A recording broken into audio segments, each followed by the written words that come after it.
2025 will go down in history as a landmark year for three reasons. One, we finally understood why we did this Oneness project.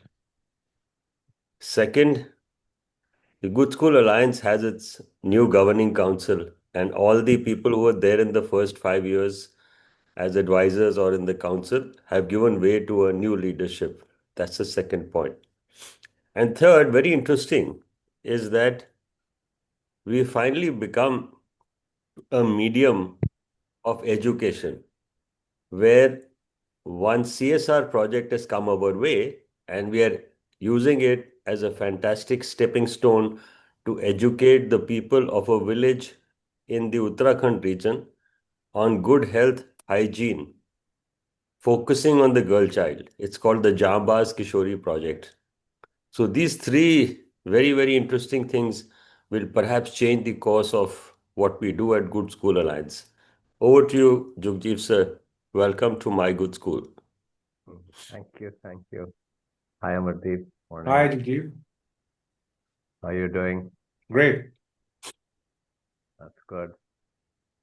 So how do you feel at the end of this journey with us? Of this journey with us? I mean, maybe there'll be another journey, but this specific journey of the docu-series. Well, I feel good that I've maintained my commitment for Yes, I good know. 20 months. That's something really to be, pointed out and valued and cherished that, you've done every month that we've asked you and you sort of adjusted your travels. Yeah. So that's really been a notable piece of it. I think what So Jugjeev, before you take on, the reason I said that I'm not going to speak and give any background today's session, unlike the last 23, right, I don't know why I said it yesterday to you. I'll not do that. Something intuitively, right? So I said, you carry on, I'll just take question answers in the end, right? But I right, think I found the answer today. So when I okay, was in my engineering, right, I did a project on astrophysics and electronics. right, So that was my final submission. And Dr. Bhatt uh, applauded that this project was unique and it was different and so on and so forth. But then he went through my entire thesis. In the end, there was one line, which was the Murphy's quote, which said, when all is said and done, there is more said than done. So that's why it's coming to an end. So, I mean, in the spirit of humor, I just said I'll not speak today because all is said and done now. So let's take the kids' questions and you guys take on charge. I'm here. I'll take any questions in the end. The episode is self-explanatory, right? So yeah, I think so. Of course. So, welcome, Amardeep. Thank you again for joining us so much as you've been doing for the last 23 episodes. We really, really appreciate and also appreciate the immense patience you've shown because just the way the structure is, we've had different bunches of children joining and the same questions keep coming up and you've shown, really immense patience to answer pretty many times the same questions that have been coming. So besides your commitment, that's the other thing that I've noticed that you've been extremely, extremely patient with children, and that's really, really, uh, I mean, very. It stands out. So I just wanted to call that out. So thank you so much for joining us. Uh, in the event there's somebody who doesn't know Amardeep is a visual ethnographic researcher. And maybe that's, if you don't know what that is, that's the question you can ask him. I've asked him that question and got my answer. Uh, so he, uh, is an engineer, as he just pointed out. He's an MBA. He worked in the finance space for 25 years. His last job was looking after Asia Pacific and revenue for American Express. And then he found his inner calling and he has created what I'm sure will be well recognized by history as something very, very powerful, uh, you know, because he has uh, braved many, many things, I suspect, to bring together the two books that he's written, The Lost Heritage in Pakistan, and also this docu-series. And he's continuing to work more, and we look forward to work. It's already started to get released, work which he's doing now on the Indic Saints. And so thank you, Amardeep, for joining us. And Pleasure. as you said, you want give a commentary, but you'll answer questions. So I have a question for you. One thing that I found in the docu-series is Guru Nanak visited a lot of Hindu shrines, visited a lot of Islamic shrines, Sufi shrines. I don't seem to remember any Christian shrines. Is that is that correct? I mean, what is any sort of thought on that? Okay, I will answer this question in a bit of a in a way that I want to change our thinking a bit, right? Okay, You said visit a lot of Hindu sites, Islamic sites, and then you're asking about Christian sites. Let's just step back. Personally, if after this whole episode that you've seen, you got to step back and say religions and boundaries get formed by the narratives that the people of that group choose to create. And over a period of time, that gets hardened and coated, okay? We are the people of the Indic region on the east of the Indus River, where multiplicity of thoughts coexisted. The word Hindu is not a religion per se. Sorry if I'm not, don't get me wrong if people are sitting out here. It is a culture, it is a way of life. There are multiplicities of thoughts inside this, multiplicity of philosophies, right? It's very hard to define what is Hindu as we're trying to define today, as Sikhs did about 110, 50 years back. You understand? As yep, anyone else might do it. It's easy to define that in a monotheistic faith, like Islam, Judaism, and in Christianity. It's easy to do that. But most of the thoughts and philosophies that emerged on the east of the Sindhu River, the beauty of this land is that a non-believer, a believer, agnostics, जिसको कोई opinion नहीं है रब के होने की, or multiple thoughts can coexist, and that's what our forefathers were moving in. We are sitting in a very different society. Everyone's trying to define. How do you, when you say Hindu, how do you define a Hindu site? Shaivite, Vaishnavite, uh, feminine energy in the northeast. What do you want to actually define as Kabir? How will you define it? It's a culture. And I think a culture on the east of Sindhu River, if left as a Hindu society, I'm fine. But when you try and define it, I always go back and say, we have also defined it. Learn from us, my community, and some of the problems that we're facing. So that's one. Second is, look, Nanak actually traveled across the Asia, from Saudi Arabia to Iran, Iraq, Afghanistan, Pakistan, today's India, Bangladesh, Sri Lanka, and then Tibet. These are areas where, of course, Islam had started prevailing at that time, had started crossing boundaries, but the Indic civilization was at its peak, was also spreading all through. These are the two uh, societies in which he was traveling. It does not mean that. So he did not. So the modern narrative is trying to send him further and further. People have the modern historians are sending him to Vatican. They've sent him to left, right, center. But we have based our narrative based on the oldest text. And I said, as I have said earlier, Nanak has written nothing about his life. So we are taking the oldest texts that have been written and following that. Based on that, I myself don't know where he's traveled. I'll be very clear. We're trying to understand his mindset. So it really doesn't matter. But today's modern narrative, people have sent him to Vatican also. I have traveled to Vatican. I have presented in Vatican. Vatican denies any such document that people are claiming. So these are all kind of claims from left, right, and center. Having said that, and again, the other thing is Vatican is a part of Rome, was a part of Rome. 500 years back, uh, in the narratives that have been written of Guru Nanak, when he's traveling from Saudi Arabia and coming into Afghanistan, he says through the Rum Desh is Rome Desh, right? Through the Rum Desh does not mean Vatican. It's the southernmost part of the Roman Empire, which was Babylon, which is the northernmost part of Iraq today, was a part of the Roman Empire. That doesn't mean that he is in Vatican. Okay, so these are the things that we have to keep in mind. So now, of course, he's crossing those through those points.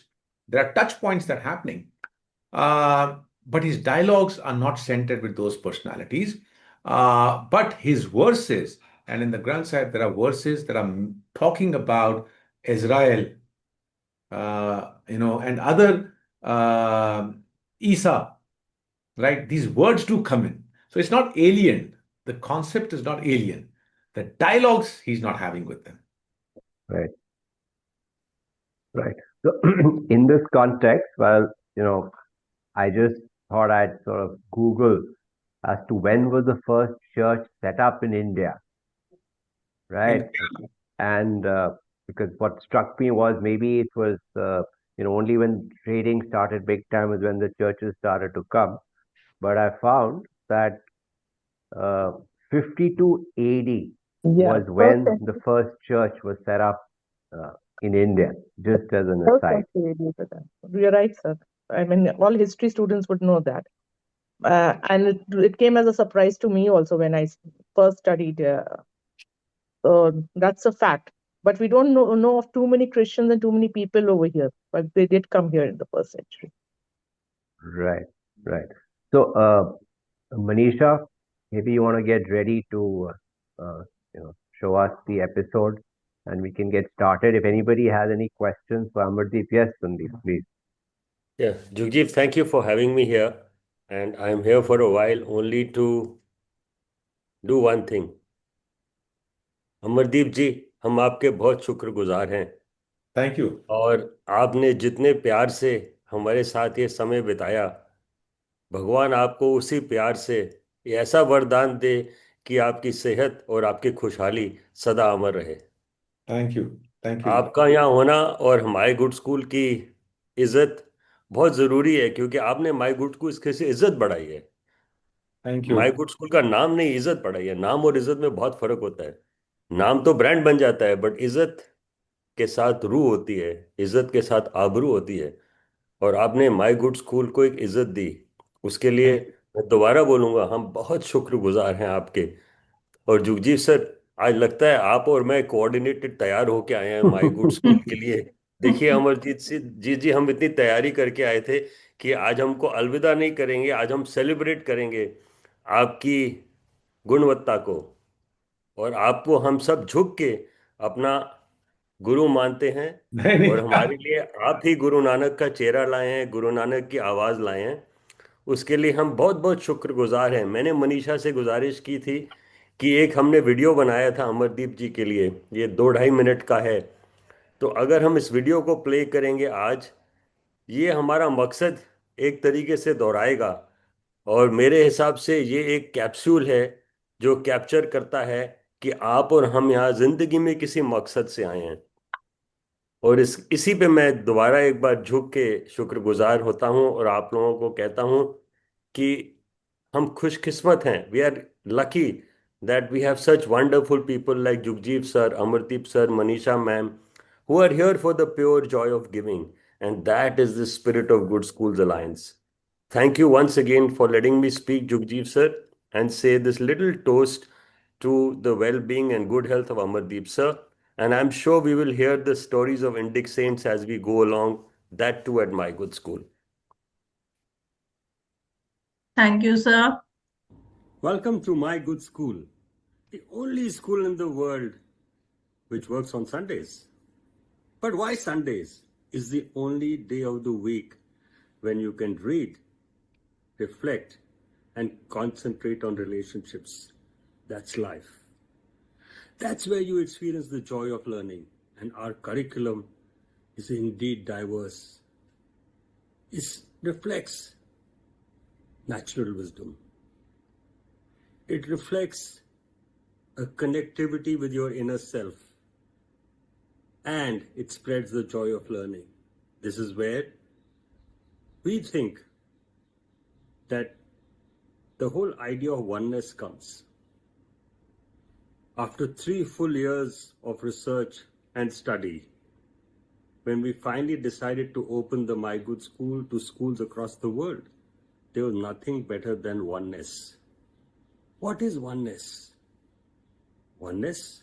It's not about learning at schools in silos of subjects. It's not about learning in school over bands of time. It's not about staying in the confines of narrow walls to deliver what you have decided before you and what you need to deliver. It's against the modern ethos of assessment-driven learning. It's where you experience the joy of learning. And let me tell you, this is what we found with our partner, Oneness in Diversity Research Foundation. Their work about Guru Nanak, the 24 episodes of allegory, have been a golden find for us. They say that experiential learning is the best learning. And this is what Guru Nanak's life was. It was purely experiential learning. Guru Nanak, the guru of the gurus, the one who followed every guru in the world, the one who traveled across lands, the one who understood geography, the one who understood culture, the one who was also aware of science, literature, heritage. And that's what learning is about. So for us, when we follow oneness as a part of our My Good School curriculum, it means we prepare our children for the world. It means really we prepare you for a better tomorrow. When you travel with Guru Nanak across 9 countries, you travel a distance greater than Marco Polo. You travel across cultures, you travel across faiths, you travel across beliefs, you travel across geographies. You travel a land where the world looks for wisdom, a land where natural wisdom is perhaps the only wisdom we need. We strongly believe that our partnership with Oneness and Research has made all the difference to My Good School, and that's what makes My Good School so special. We work with partners across the world, and as the Learning Forward India Foundation, we are indeed grateful to our partners who have all made us help bring the schools together on a platform to take learning forwards. We wish you all join us in oneness, for oneness, and believe in the oneness curriculum we so strongly advocate. Join us, experience the joy of learning at My Good School. Hey, still thinking about joining the 30? Thanks a lot, Sandeep. Thanks for that. Thank you, Sandeep. Thank you, Amardeep. Thank you. God bless you. Thank you. Before you start, I just want to actually add one perspective to you said you used the word very loosely before you started about guru, right? No, look, I mean, I'll have to go back to the episode 23, right? It's humbling that you're giving that kind of a respect, but the fact remains that we're all learners. And in episode 23, when it started, if you all remember, last month, Guru Nanak has posed this question and he's asked by the Siddhas, the learned ascetics, right? Tera kavan guru जिसका तू चेला तेरा कौन गुरु है तू किस खेत की मूली है तू हमारे पास आ गया है तेरा कौन गुरु है बता तो सही हमको right they are asking like knocking at the door hey I've come right for a dialogue and he says तेरा कौन गुरु जिसका तू चेला तू बता तो सही right and he gives a very simple answer he says Sabad Guru, Surat Dhun Chela. He says, words of experiential wisdom are my teacher, my Guru, right? Right? Surat Dhun Chela. My own consciousness within me is learning out of those experiences. So what I'm trying to say is the Guru is residing in all of us. It's an experiential Guru, which is what you believe in, what you're trying to teach in the My Good Schools to the kids. If we can take that away, we're all here to learn from each other, right? But to make these, God men and the gurus as the world is making today, Guru Nanak is not about that. We've also made him guru, but listen to his words. How is he introducing himself? and how we have positioned himself. And we are no gurus out here in that context. Everyone has a guru, everyone has a learner inside them. So let's learn situationally into each experience. That's what I will leave out here. Right. Thanks a lot. Yes. Amardeep जी, ये सब वाणी का कमाल है।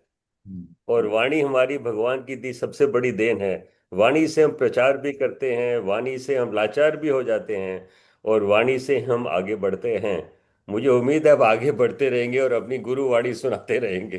Thank शुक्रगुजार। Thank you Jugji for having me over. I am sorry I had very limited time today, so I joined for now and hope you'll forgive me for moving on to do my newsletter which I am currently trying to write for today. Carry on. Yeah, thanks, Thank you. Sandeep. So, Manisha, let's play the episode. Just on this episode, we start off. Bikaner was where the last episode ended, and we are going to move from Bikaner and we're going into Pakistan, in the Punjab part of Pakistan. Och, Malin, Jhang, Shergarh, Megha, Chunia, and Manak Devi, Manga, Lahore, Sialkot. Then we'll end up in Kartarpur again. Yes. So, Manisha, we should stop around 28, 29. I think just before Kasur happens, I'll sort of call it out and then we can stop because it's a 56-minute episode. Before we start, I just want to make one or two points. Amardeep is always at pains to explain that Guru Nanak has got boxed into a religion, right? So we shouldn't think of this as as a part of any religion. What he propagated was oneness, right? And Sandeep just talked about oneness, which is important to us at my good school as well. And this is oneness. Guru Nanak in those days was preaching women, equality for women, equality for caste, equality, across economic strata. So oneness, that's what oneness means. And in this specific episode, you will, come across that as well. And some very, very powerful lessons over there. The first part talks about, there are a few things I want to just point out before we start. Balance outward action and inward contemplation. One powerful concept. Self-contemplation. Just contemplating is something that Guru Nanak has been advocating right through these docu-series we have seen. It is pretty much the core of his teachings, I would say. Contemplation, right? And my own personal experience on this has been that most answers you can find if you actually think for yourself. You'll find most answers. Other point he makes is spiritual wisdom is limitless, right? And you'll see the metaphor of rivers going into a sea, and there's a very interesting thought he presents about the enlightened cleanse their thoughts before praying. Right? Like people have a bath before doing puja, but he says you also have to cleanse your thoughts before praying. So with that little bit, I will ask Manisha to start it. The other very powerful concept in this episode is that if there is more peace in us, there will be peace in the world. Okay, think about that. More peace in us, there will be more peace in the world. So Manisha, please start. Yes, sir.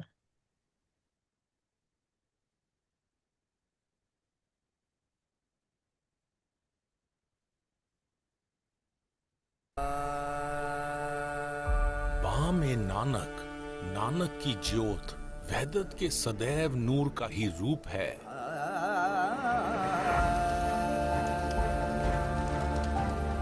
सरबत के भले की सोच में जड़ें रखने वाले गुरु नानक ने फरमाया, It's audible? कोई ऊंचा Yeah, all good. नीचा नहीं है, सिर्फ नेकी ही शिरोमणि है।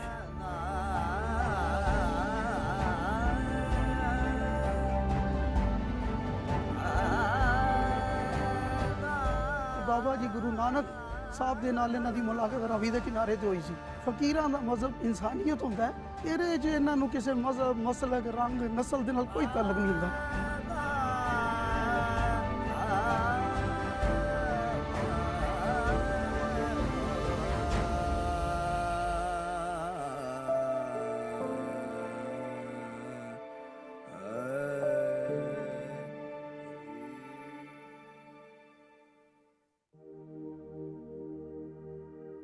ਏਕ ਓੰਕਾਰ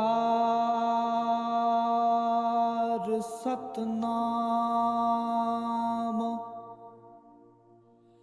ਕਰਤਾ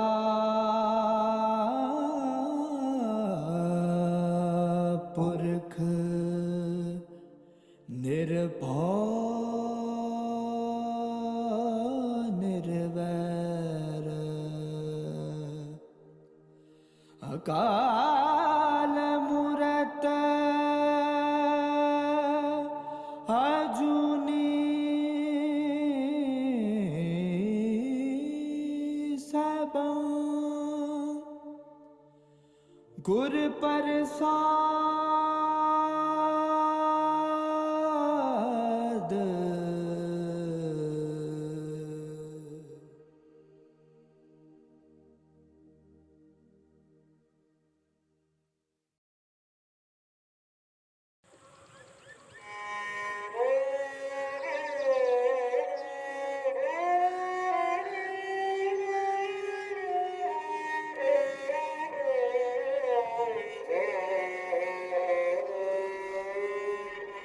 ਪਰਵਿਰਤ ਨਿਰਵਿਰਤ ਹਾਠਾ ਦੋਵੈ ਵਿੱਚ ਧਰਮ ਫਿਰੈ ਰੇ ਬਾਰਿਆ ਮਨ ਮੁਖ ਕੱਚੇ ਕੂੜਿਆਰ ਤਿਨੇ ਨਹ ਚੋਦਰਗੇ ਹਾਰਿਆ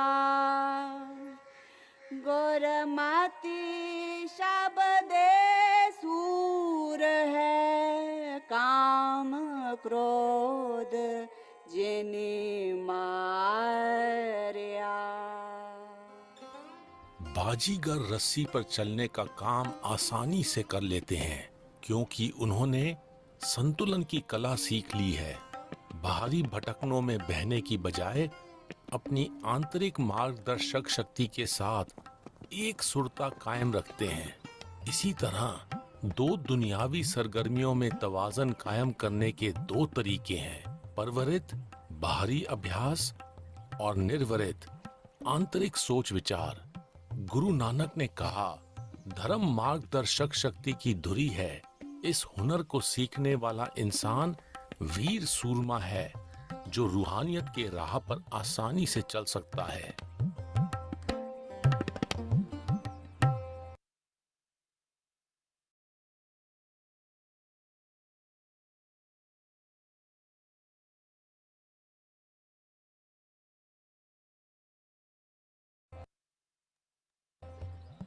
बीकानेर से गुरु नानक ने उच्च, मुल्तान, झंग, दीपालपुर, शेरगढ़, मेघा, चुनियन, मानकदेकी, कंगनपुर, कसूर, मांगा, लाहौर और सियालकोट का सफर किया और वापस करतारपुर पहुंच गए।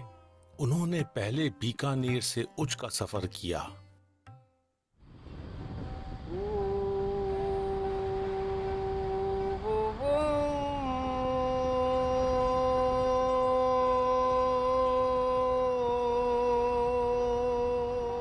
हम इंडिया पाकिस्तान की सरहद में वाघा नाके से पाकिस्तान जा रहे हैं और दक्षिणी पंजाब में उच्च से गुरु नानक के पद चिन्हों पर अपना सफर जारी रखेंगे।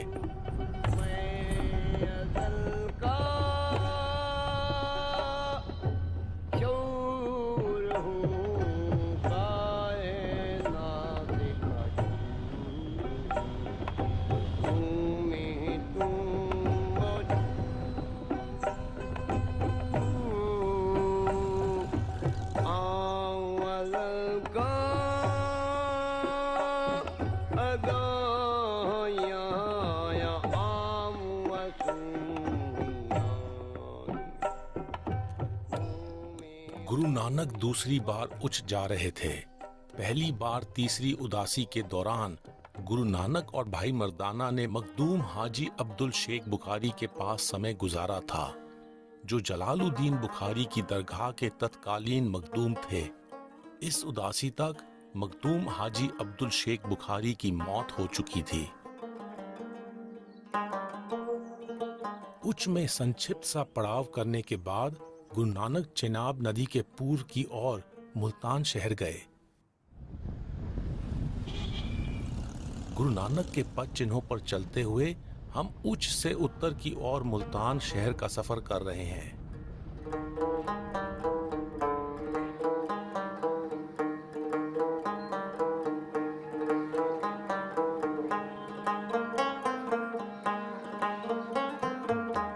हम सूफी फकीर हजरत शाह शमसुद्दीन सब्जवारी की दरगाह जा रहे हैं, जिनका जन्म अफगानिस्तान के सब्जवार में हुआ था।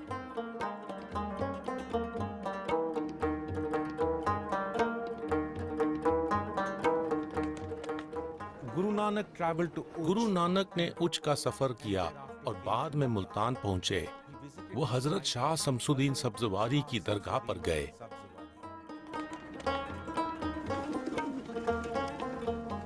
हजरत शाह शमसुद्दीन सब्जवारी 13वीं शताब्दी की शुरुआत में उपमहाद्वीप में इस्लाम का संदेश देने मुल्तान आए थे। उनकी रूहानी शायरी स्थानीय बोलियों में है, जिसमें उपमहाद्वीप की बोलियां पूर्वी, हिंदी, गुजराती, सिंधी, सराइकी और पंजाबी शब्दों की भरमार है।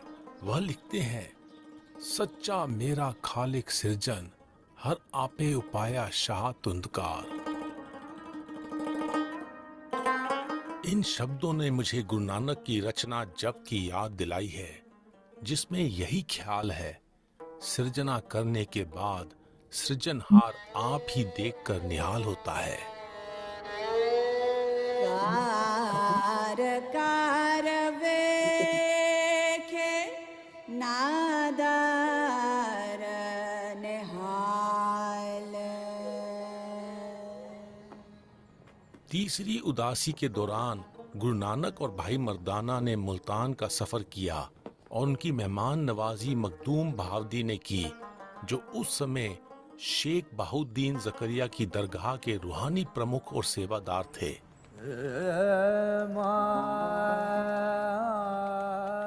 गुरु नानक के आगमन की खबर सुनकर मखदूम बहावदी उनसे मिलने के लिए हजरत शाह शमसुद्दीन सब्जवारी की दरगाह पर आ गए। वह ये जानने के लिए जिज्ञासु थे कि गुरु नानक ने अपने घर के आराम छोड़कर उदासियां जारी रखी हैं और शायद वो अभी भी किसी रूहानी उस्ताद की तलाश में हैं। उनके जवाब में गुरु नानक ने गायन किया, सच्चे संदा सदड़ा सुनिए गुर विचार, सच्चे सच्चा बहना नदरी नदर प्यार, ज्ञानी अंजन सच का देखे देखनहार, गुरमुख बूझे जानिए हो मैं गर्भ निवार।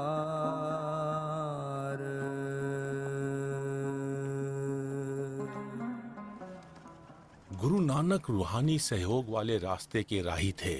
उनके लिए संतों और आरजूमंदों से गोष्ठी इलाही मुर्शिद के साथ संवाद के सम्मान था। जिस स्थान पर मोहब्बत और सच का वासा था, वहीं उनका घर था। मुल्तान को सूफिया की धरती कहा जाता है, सरजमीन औलिया कहा जाता है, या औलिया का मस्कन भी कहा जाता है। बाबा गुरु नानक सरकार जब यहाँ पर आए तो यहाँ के औलिया, यहाँ पर नाम किसी का मेंशन नहीं है, लेकिन औलिया का जिक्र आता है कि उन्होंने एक दूध का कटोरा उनकी तरफ भेजा। तो उसका एक पर्पस था, उसका एक मकसद था कि यहाँ तो ये तो सूफिया की धरती है, ये तो पूरी भरी हुई है। तो जो बाबा गुरु नानक बादशाह जी थे, उन्होंने उस प्याले के अंदर एक चंबेली का फूल रख दिया कि जो अपनी महक जो है, वो महक से उस प्याले में इजाफा तो करेगा, लेकिन उसको कहीं उछलने नहीं देगा। तो यही खूबसूरती थी बाबा गुरु नानक बादशाह की कि वो यहाँ पर आए और अपना पैगाम लेकर आए और अपने साथ लोगों को जोड़ा। भाई गुरदास की वार में जिक्र आता है, अग्गों पीर मुल्तान दे दुध कटोरा भर लै आई, बाबे कड़ कर बगल ते चंबेली दुध विच मिलाई, ज्यों सागर विच गंग समाई। गुरु नानक ने चमेली का फूल दूध पर रखकर इशारे से संदेश दिया कि रूहानी विवेक अनंत है, इसलिए बहुत सारी सोचें इत्तेफाक से एक दूसरे के संगियों के तौर पर बिना टकराव से रह सकती हैं, जो किसी नदी के समुद्र में मिल जाने के समान है, जिसका पानी विस्थापित नहीं होता। गुरु नानक के बराबरी वाले फलसफे ने गुरु ग्रंथ साहिब का रूप धारण किया, जो रूहानी आरजूमंदों की बाणी का भंडार है। इसमें विभिन्न मजहबों, तहजीबों और सामाजिक तबकों के संत और अभिलाषी शामिल हैं।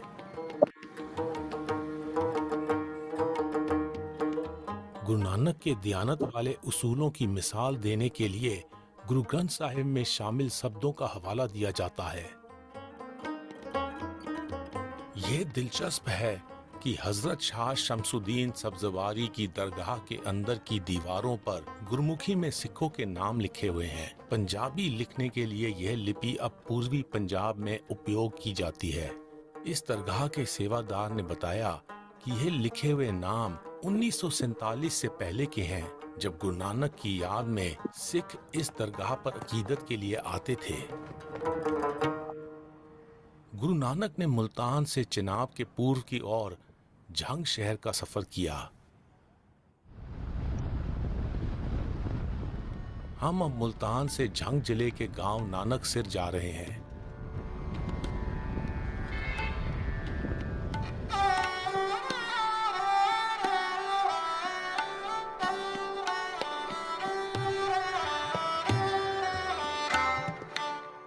जब 1947 में उप महाद्वीप का मजहबों की बुनियाद पर बंटवारा हुआ, तो हिंदू और सिख बिरादरी पूर्व की ओर इंडिया पलायन कर गई। इसी तरह मुसलमानों का पलायन पश्चिम की ओर उस इलाके में हुआ जो पाकिस्तान बन गया। कईयों ने यहाँ आकर के उजाड़ पड़ी इमारतों में पनाह ले ली, जैसे कि इस ऐतिहासिक गुरुद्वारे की इमारत है।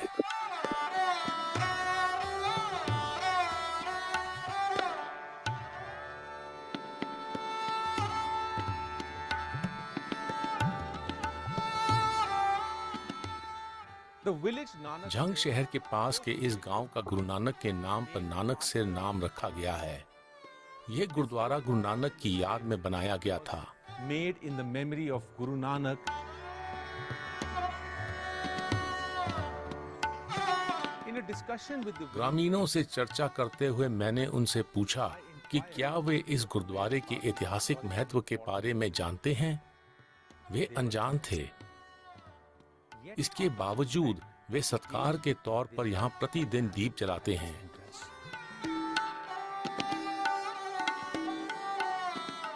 गांव वाले हमें खादिम हुसैन के पास ले गए, जो 17 साल की उम्र में बंटवारे के दौरान यहाँ आकर बस गए थे। मैं ਜਦੋਂ ਇੱਥੇ आया उस वेले मेरी 16-17 साल उम्र सी। बाबा नानक के बारे असीं अपने बजुर्गों को सुनिया कि बाबा गुरु नानक साहब इस जगह के उत्ते जंगल सी, इस जगह ते आया, उन्होंने दोपहर इत्थे अन्न पानी खाधा, खा के शाम में ठंडे हो तुर गए। आज इत्थे जी जदों असीं आए हैं इत्थे चिराग बालदे हुंदे सी। अज भी पिंड दे बंदे इत्थे चिराग बालदे आ। ग्रामीणों का ऐसे दीपक जलाने को मैं अहंकार को जलाने की निशानी के तौर पर देखता हूँ और रूहानी जागरूकता समझता हूँ। ये उम्मीद जगाते हैं कि बीते समय में की गई गलतियों को आने वाले समय में दोहराया नहीं जाएगा। नायन वाजा नाते पूजा नावन सदा सुजानी मोया जीवते गात होवे जा सिर पाय पानी। कुछ श्रद्धालु नमाज पढ़ने से पहले वजू करते हैं। नमाज पढ़ने के लिए घुटने टेकना अपने अहंकार को समर्पण करने जैसा है। कुछ श्रद्धालु पूजा करने से पहले स्नान करते हैं। पूजा करना अपनी चेतना को जगाने वाला कर्म है। गुरु नानक कहते हैं कि रोशन ख्याल मनुष्य अहंकार से छुटकारा पाकर अपनी सोच को साफ करते हैं और अपनी चेतना को जगाते हैं। गुरु नानक ने झंग से दीपालपुर का सफर किया। हम गुरु नानक के पद चिन्हों पर झंग से दीपालपुर का सफर कर रहे हैं, जो ओकारा जिले का कस्बा है।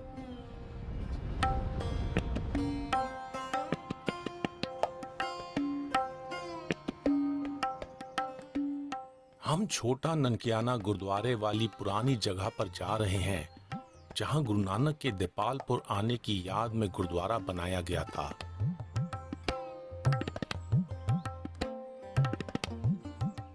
सन 1947 में मजहबी बुनियाद पर हुए उप महाद्वीप के बंटवारे के दौरान यह गुरुद्वारा वीरान हो गया और उसके बाद से यह मुहाजिर परिवारों की रिहायश बना हुआ है।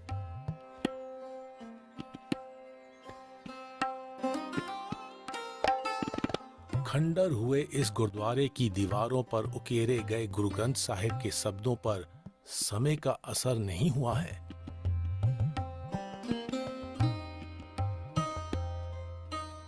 आपे हर एक रंग है आपे बहुरंगी, जो तिस भावे नानका साई गल चंगी। मैं सोचता हूँ कि इसमें कोई गहरा संदेश है कि अगर कोई समाज रूहानी गुणों से गहरा रचा है तो वह विनाशकारी ताकतों के खिलाफ दृढ़ता से खड़ा होने का बल जोड़ता है। तुम सुख पावो के रतना मेट जाए। गहरा उतरने का मायने है अपनी सामर्थ्य के मुताबिक पुरजोर उपाय करना। गुरु नानक फरमाते हैं कि अपनी किरत के बारे में विचार में मनुष्य जितना गहरा उतरता है उतना ही उसको सुख का एहसास होता है। जितना सुख हमारे अंदर होगा उतना सुख हमारे आस पास होगा।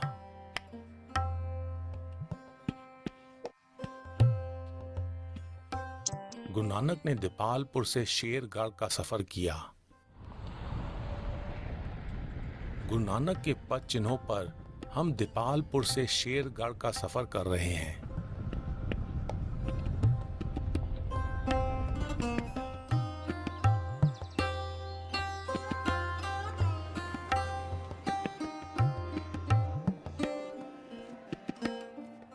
हम कादरी सिलसिले के सूफी संत दाऊद किरमानी के मजार पर जा रहे हैं, जो गुरु नानक के समकालीन थे।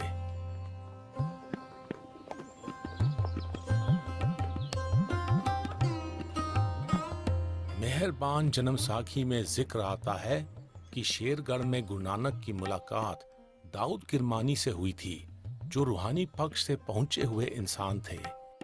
गोष्ठी के दौरान दाऊद किरमानी ने जिक्र किया कि लाहौर वाले सैयद अब्दुल कादिर गिलियानी उनके मुर्शिद थे। इस गोष्ठी के दौरान गुरु नानक को लाहौर जाकर सैयद अब्दुल कादिर गिलियानी से मिलने की चाहत पैदा हुई। हम शेरगढ़ में सैयद खुर्शीद मुस्लिम साहिब से मिले, जो दाऊद किरमानी की मजार के मखदूम हैं। हजूर गुरु नानक साहब ने जेडे पहले तशरीफ लाए ने मुल्तानों दीपालपुर तो शेरगढ़ है जिथे रोज़ा मुबारक शेरगढ़ जनाब दाऊदबंदी किरमानी का यह रिहाइश थी हजूर की इत्थे ही जनाब गुरु नानक साहब की हज़रत दाऊदबंदी किरमानी की मुलाकात हुई। जनाब दाऊदबंदी किरमानी जेडे ने ये इन्हें आबाओ अजदाद सऊदी अरब तो ईरान कुम तो सिंध तो फिर इत्थे तशरीफ लाए। जनाब बाबा गुरु नानक साहब भी चाहते सन कि इंसान आपस इकट्ठे रहन प्यार मुहब्बत रोज़ की जी खट कर बट लड़ाइयाँ शड़ाइयाँ इस तो गुरेज करन और सुख का वक्त गुजारन। जनाब दाऊदबंदी साहब की बैसीयत मुसलमान वो भी ये चाहते सन कि इंसानियत को सुख दो इंसान में इंसान समझो प्यार करो मुहब्बत करो एक दूसरे नाल ज़्यादती ना करो। उस मिशन के तहत उन्होंने मुलाकात हुई कुछ नज़रियात मिलते सन तां मिले ने। ग्रीक बोली का इजहार मेटामॉर्फोसिस दो शब्दों के मेल से बना है। मेटा का मायने है बाद और मार्फ का मायने रूप है। यह विकास के पड़ावों की निशानदेही करता है। इसका मायने उस तरकीब से मिलता जुलता है जिसके तहत एक कीड़े का विकास तितली के रूप में होता है। गुरु नानक ने अपनी बाणी जप में रूहानी मेटामॉर्फोसिस को 5 विस्तार खंड के तौर पर बयान किया है। ये मानव मन के अपने आप से एक सुर होने के लिए जरूरी विकास के पड़ाव हैं। ये पड़ाव धर्म खंड से शुरू होते हैं और ज्ञान खंड, सरम खंड, कर्म खंड से गुजरते हुए सच खंड के शिखर तक पहुंचते हैं। धर्म संस्कृत का शब्द है जिसका मायने फर्ज निभाना और मदद करना है। गुरु नानक ने धर्म खंड के विस्तार के बारे में फरमाया है कि रोजाना फर्ज को निभाते वक्त नेकी से जुड़े रहना और उसका पक्ष लेना सबसे अहम है। धर्म खंड काहे हो धर्म। माना जाता है कि शेरगढ़ से गुरु नानक ने मेघा और चुनिया गांवों के रास्ते सफर किया। गुरु नानक के पद चिन्हों पर हम शेरगढ़ से मेघा और चुनिया गांवों से गुजर रहे हैं।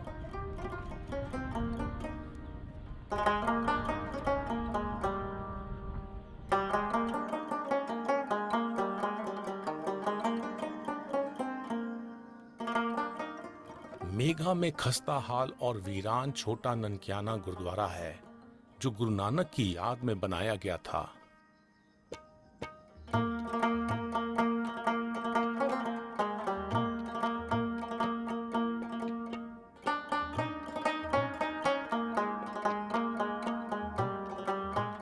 चुनिया का यह गुरुद्वारा कहीं ऐतिहासिक तौर पर दर्ज नहीं है।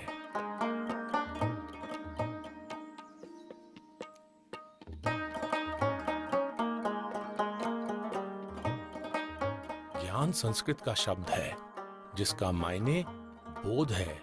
मानव के पास कुछ ज्ञान जन्म जात होता है और बाकी हासिल किया जाता है। गुरु नानक ने कहा कि ज्ञान खंड के विस्तार तक पहुंचकर मनुष्य ज्ञान की अनंत किस्मों से संपन्न हो जाता है, लेकिन ज्ञान अपने आप में ना काफी है। इसको आत्म पड़ताल के माध्यम से हासिल विवेक से जोड़ना पड़ता है।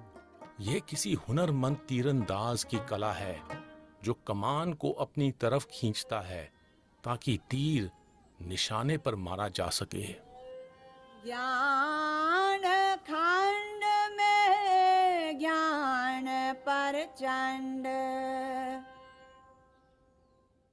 गुरु नानक ने मानक देकी और कंगनपुर गांवों से अपना सफर जारी रखा।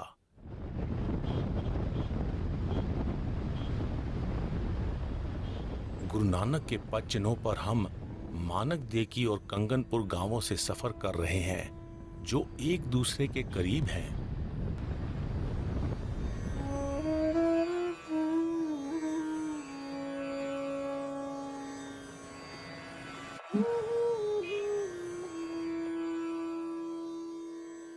हम मानक देकी के गुरुद्वारे में जा रहे हैं जो गुरु नानक की याद में बनाया गया है।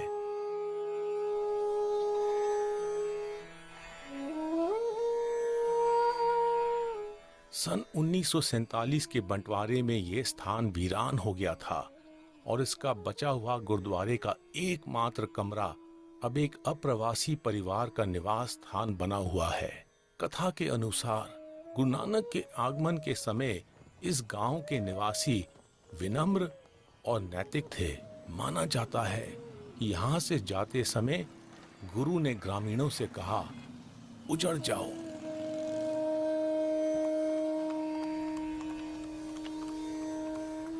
पास के गांव कंगनपुर में हम उस जगह जा रहे हैं जहां मलजी साहिब गुरुद्वारा हुआ करता था, जो गुरु नानक की याद में बनाया गया था।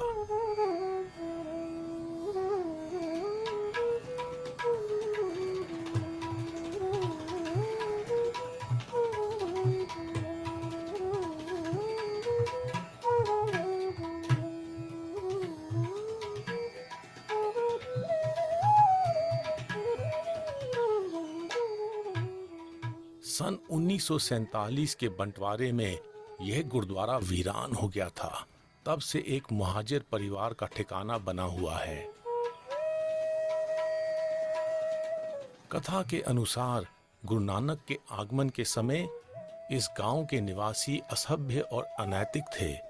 ऐसा माना जाता है कि यहाँ से जाते समय गुरु ने ग्रामीणों से कहा, बसते रहो। सामाजिक स्तर पर देखा देखी वाला व्यवहार एक व्यक्ति के कर्मों या जज्बात को बिना सोचे समझे प्रभावित करता है।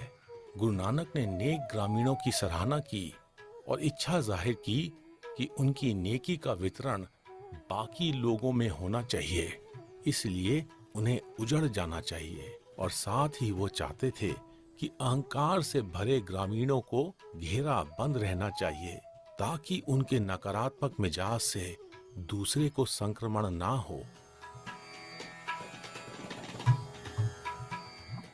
Virtuous conduct मानव संचार में गुणी व्यवहार मनुष्य के रूहानी विकास में अहम भूमिका अदा करता है। इस तथ्य की तस्दीक गुरु नानक ने कंगनपुर और मानक देकी के संदेश में की। कंगनपुर एंड मानक देकी। संस्कृत के शब्द सरम का मायना है सादगी, जिसका एक मायना नम्रता भी है। गुरु नानक फरमाते हैं कि सरम खंड का विस्तार सृजना के सभी रूपों को अपने में समाहित कर लेता है, जो नम्रता का शिखर है।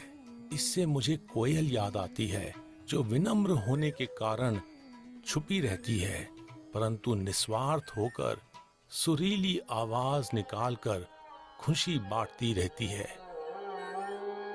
सरम खंड की बाणी रूप। गुरु नानक ने उत्तर की ओर सफर जारी रखा और Manisha, yeah, thank you. Yeah, so if anybody has any questions, कोई सवाल है, you can, ask Amardeep right now. Obviously, end of the episode में भी chance मिलेगा. So, Amardeep, in this, I'm just curious. So, what is the impact on Manak Dehi? Manak Dehi में कुछ हुआ उसके बारे के बाद? Sorry. गुरु नानक देव जी से उजड़ जाओ, right? So, Look, ये these are narratives जो चल रही हैं, उसको space दिया है. Whether it actually happened or didn't happen, one can't say.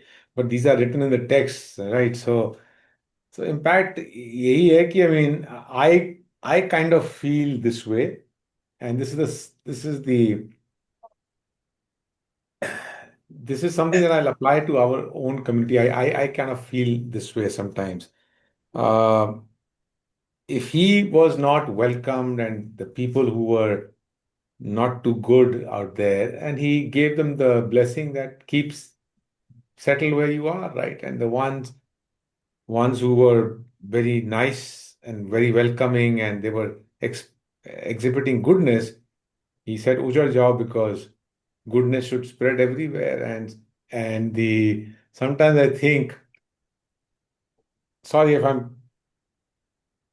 someone might laugh at me, but I'll just be very, this thing. Sometimes I think, our forefathers were very, very humble, very, very, they had built a character. I know the people of our community in the past, what character they had, what stories there were, right?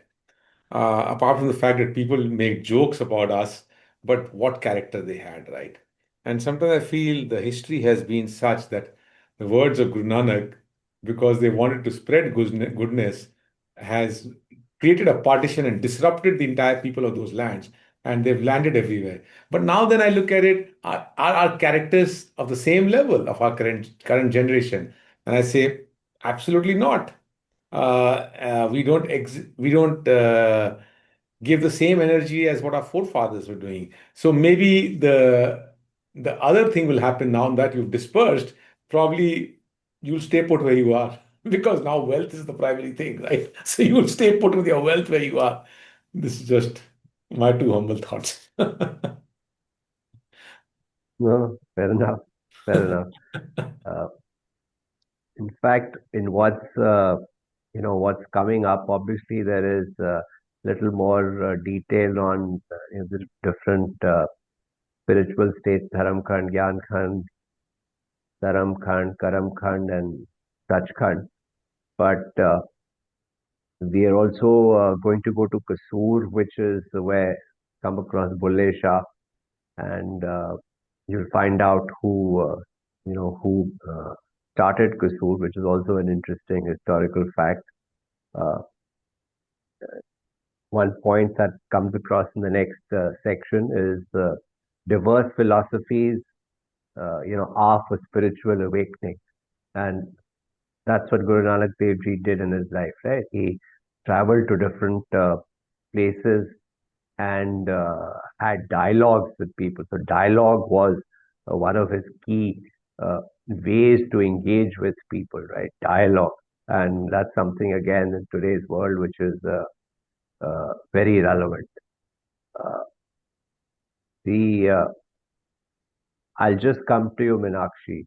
So at the end of this episode, Amardeep will ask us, ponder upon your own allegory.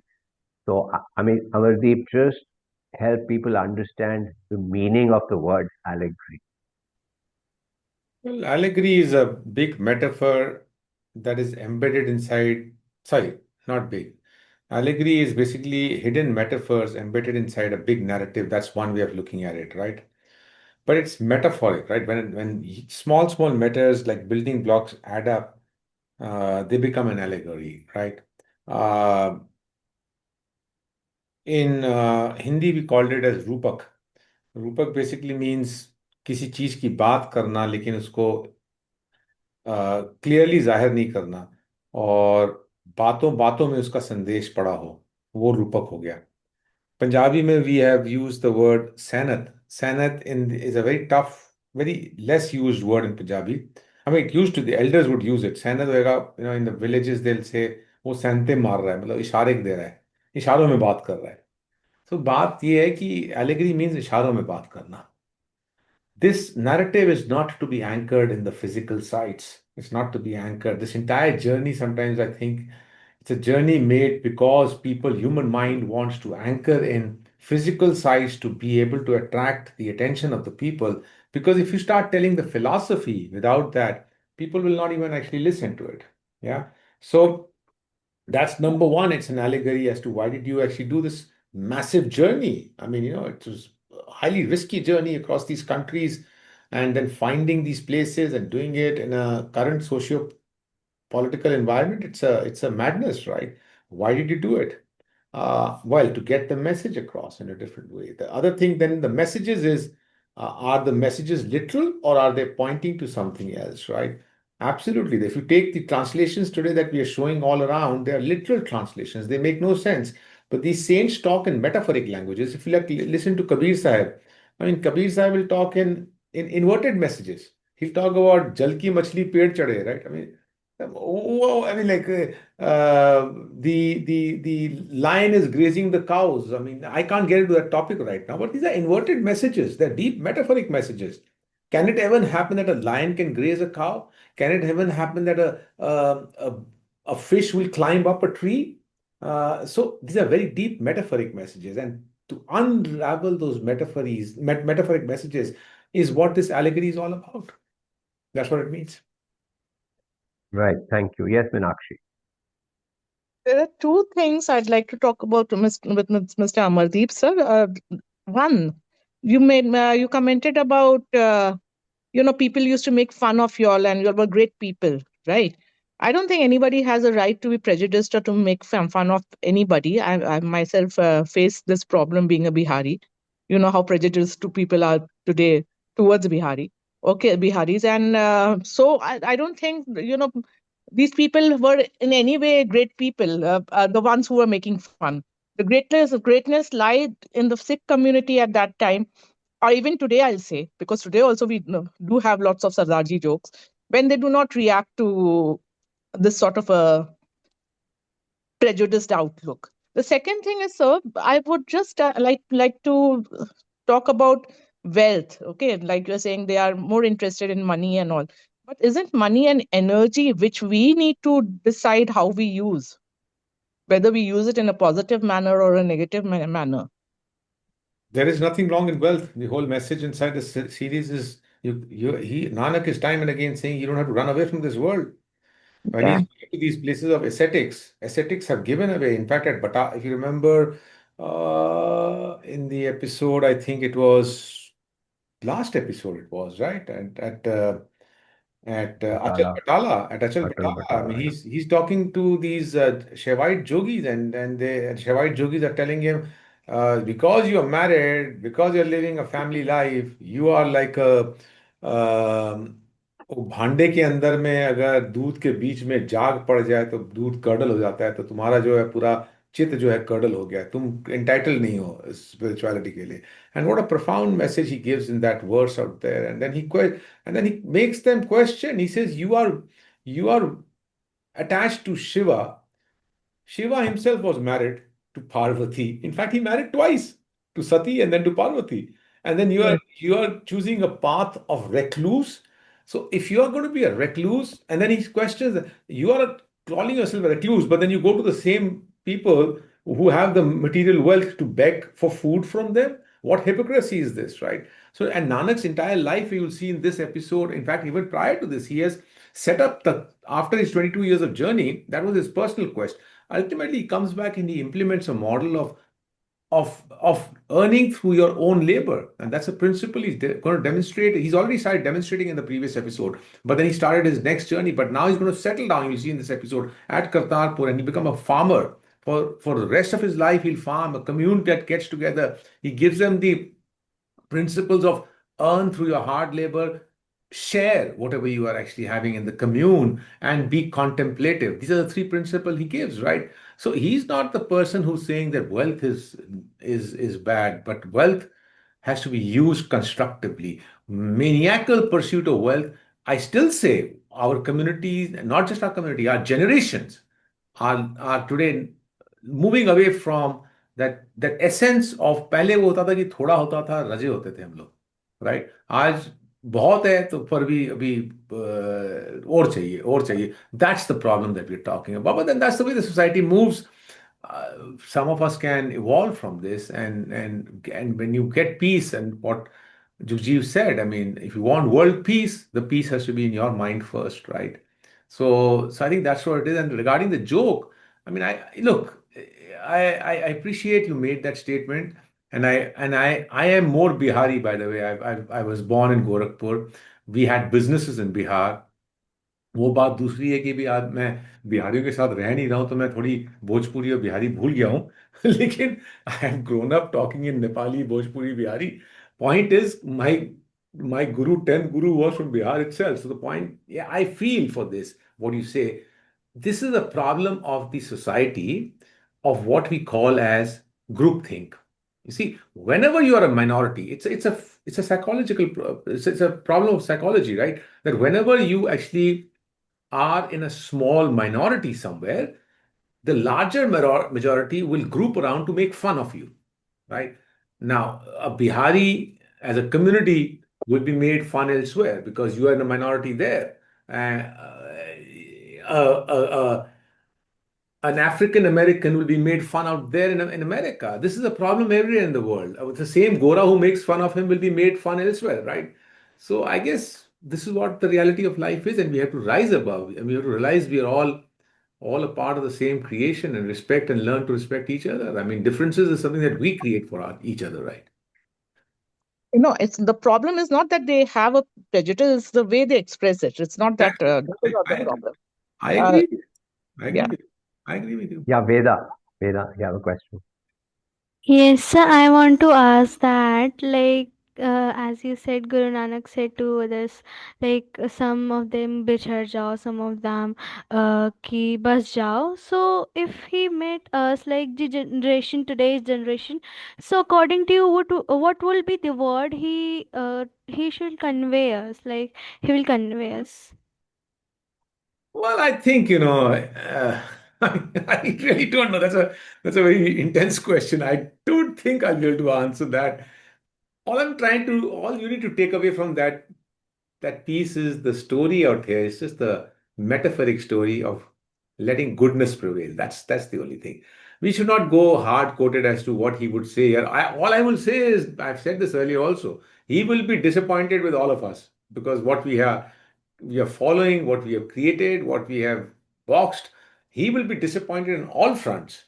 But the message out there of Ujar Jao, Vaste Rao, I think bottom line, see the metaphoric message is that be good because goodness is contagious. It spreads. And to make something contagious, you have to move around. You have to be in different places, right? And that's how contagiousness actually, if you look at the viruses, I mean, if you look at we had that COVID virus. I mean, people are saying, "Ghar mein baithe raho," right? Be isolated. No, because the more you move out, the more contagious it gets. That's a negative example. But goodness also is contagious like that, right? That's what matters out here. Okay, sir. Okay. Thank you. Anybody else? Otherwise, we'll get into the balance part of the episode. And towards the end, there's a very, very powerful line, actually. Righteousness is the only universal law. And that's what Amardeep just mentioned as well. So, Manisha, let's get back to the episode. Yes, sir.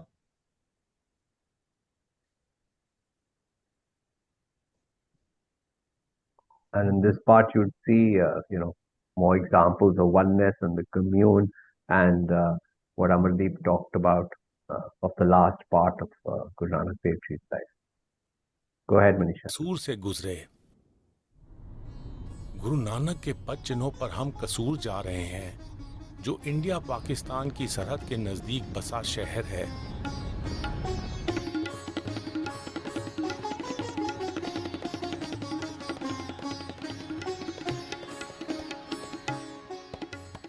प्राचीन इतिहास में जिक्र आता है कि महाकाव्य रामायण वाले राजा राम और उनकी पत्नी सीता के राजकुमार कुश ने कसूर की नींव रखी थी।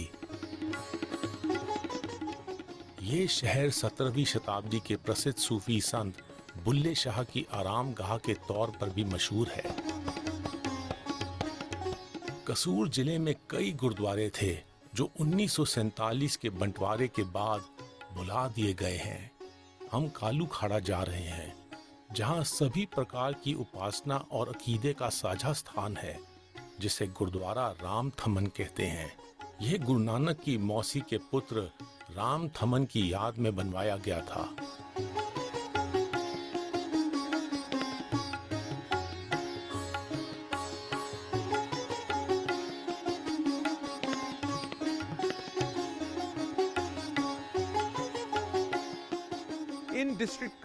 कसूर जिले में गुरु नानक के इस इलाके में आने की याद में बहुत सारे गुरुद्वारे बनाए गए थे।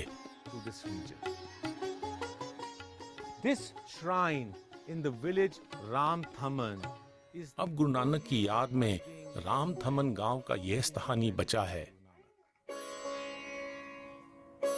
यह स्थान बाहर से मंदिर जैसा दिखता है, लेकिन इस इमारत की भीतरी दीवारों पर शिलालेख इशारा करते हैं कि इस स्थान की मान्यता गुरुद्वारे के तौर पर थी। इससे अंदाजा होता है कि यह नानक पंथियों की संगत का केंद्र था। यहाँ गुरु नानक के हिंदू और सिख पैरोकार आते थे।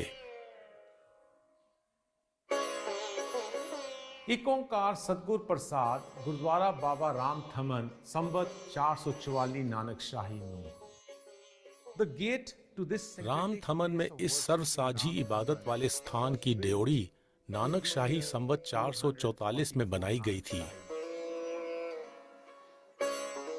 मौजूदा दौर में गांव की मुसलमान बिरादरी ने इस स्थान पर गुरु नानक और राम थमन की याद में सालाना बैसाखी मेला लगाने का दस्तूर कायम रखा है। संस्कृत के शब्द कर्म का मायना है अमल या लेख। बाणी का मायना नेक इरादा बनता है। गुरु नानक फरमाते हैं कि कर्म खंड के विस्तार में सभी अमलों में रूहानी इरादों के तहत किए अमल ही सबसे ताकतवर हैं।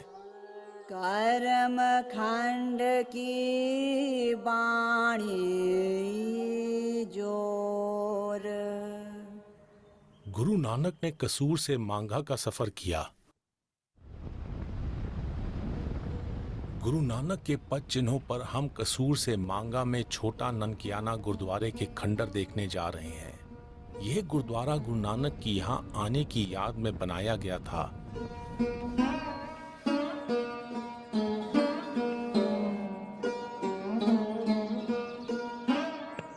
(1947) के बंटवारे के दौरान यह गुरुद्वारा वीरान हो गया था। बाद में इस जमीन का कुछ हिस्सा नजदीक के अलीगढ़ पब्लिक स्कूल की इमारत बनाने के लिए इस्तेमाल कर लिया गया था। गुरुद्वारे का सरोवर अब मछली पालन महकमा मछली पालने के लिए इस्तेमाल करता है।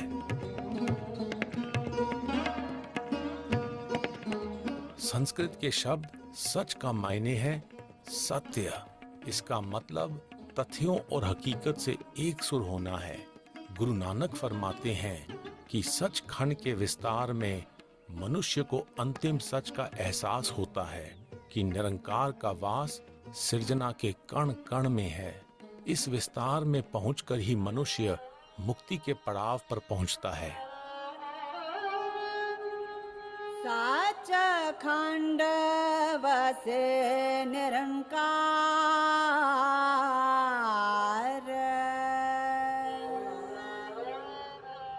गुरु नानक ने मांगा से लाहौर का सफर किया। गुरु नानक अपनी दूसरी उदासी के दौरान भी लाहौर आए थे। हम गुरु नानक के पद चिन्हों पर मांगा से लाहौर जा रहे हैं।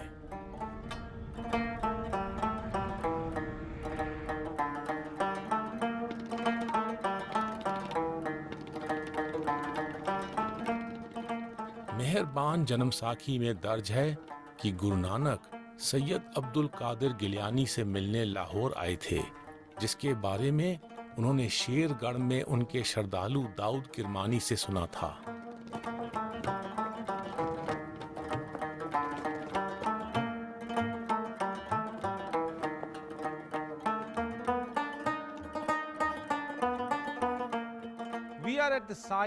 हम उस जगह पर हैं जहां सैयद अब्दुल कादिर गिलानी को दफनाया गया है।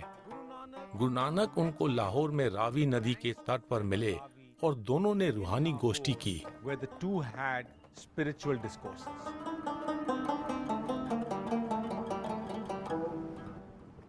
लाहौर वाले सैयद अब्दुल कादिर गिलानी सैयद जमालुद्दीन गिलानी के सुपुत्र थे, जो 15वीं शताब्दी में बगदाद से लाहौर आ बसे थे।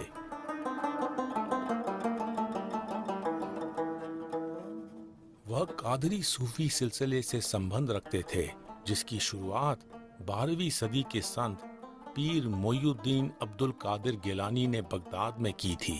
गुरु नानक अपनी तीसरी उदासी के दौरान बगदाद में पीर मोइनुद्दीन अब्दुल कादिर गिलानी की दरगाह पर गए थे।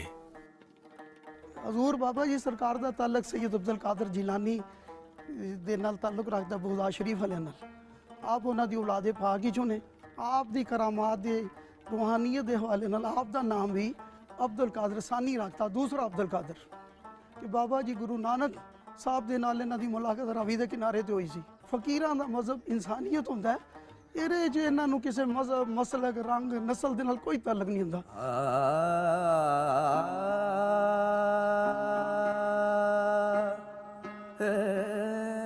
गुरु नानक ने सैयद अब्दुल कादिर गिलानी के साथ गोष्ठी के दौरान बयान किया कि जीवन के सभी सुख गतिमान हैं और सिर्फ इलाही ऊर्जा में एक होने का सुख ही स्थायी है। सब रस मिठे मनिए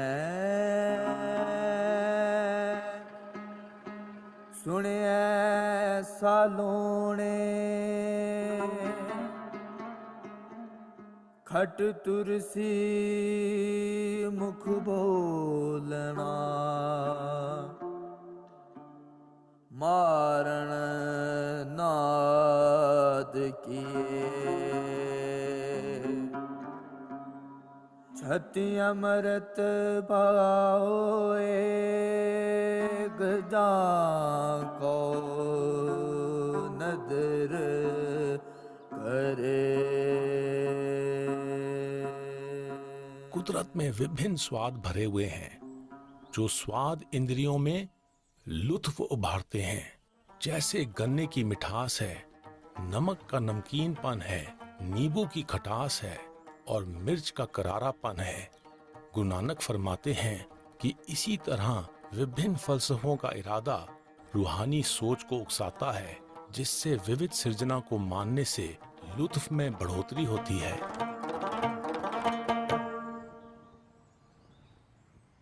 गुरु नानक ने लाहौर से सियालकोट का सफर किया। हम गुरु नानक के पद चिन्हों पर लाहौर से सियालकोट जा रहे हैं।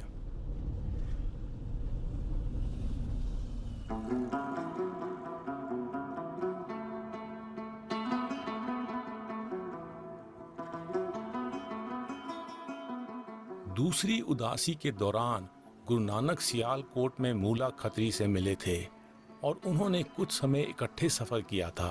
मेहरबान जन्म साखी के मुताबिक गुरु नानक दूसरी बार सियालकोट से गुजरते हुए मूला खत्री के घर गए।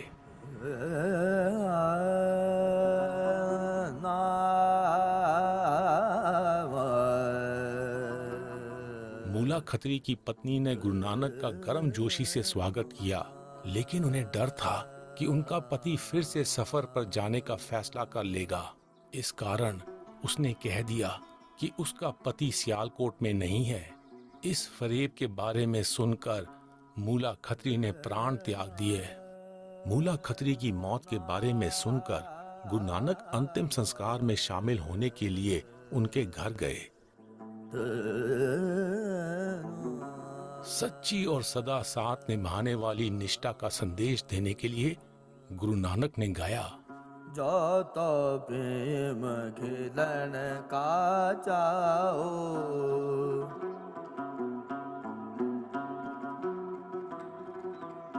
सिर थर तली गली मेरी आओ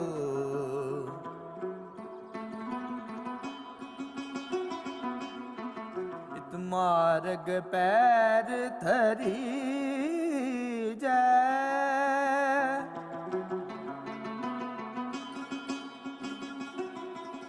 सिर दी जय कान ना की जय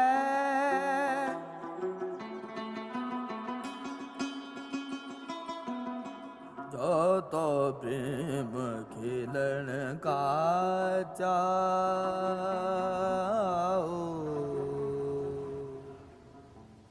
वृक्ष निस्वार्थ होकर फल देता है, इसी गुण को प्रेम का दर्जा हासिल है।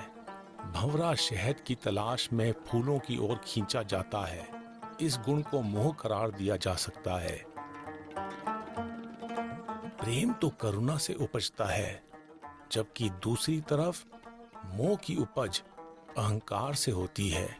गुरु नानक फरमाते हैं कि अगर कोई प्रेम का खेल खेलना चाहता है तो अहंकार भरे मन को बिना किसी संकोच के समर्पित करना लाजमी है।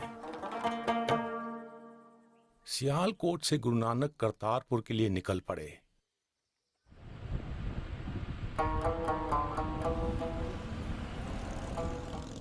हम गुरु नानक के पद चिन्हों पर सियालकोट से करतारपुर जा रहे हैं।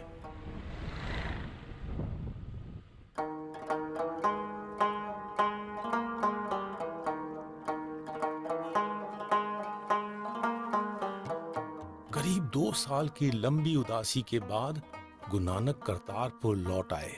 पंजाब में और उसके आसपास के स्थानों पर जाने के लिए चौथी उदासी 1525 ईस्वी में शुरू हुई और तकरीबन 2 वर्षों में 1526 ईस्वी में मुकम्मल हुई। उस समय गुरु नानक की आयु तकरीबन 57 वर्ष थी। ये अंदाजा है कि पहली उदासी शुरू करने के समय 1504 ईस्वी में गुरु नानक 35 वर्ष के थे और 1526 में चौथी उदासी मुकम्मल करने के समय वह 57 साल के थे। उन्होंने 22 साल के दौरान दूर दूर तक सफर किया। चौथी उदासी पर जाने से पहले गुरु नानक ने भाई लहना को करतारपुर की बिरादरी की सेवा संभाल करने की जिम्मेदारी सौंपी थी।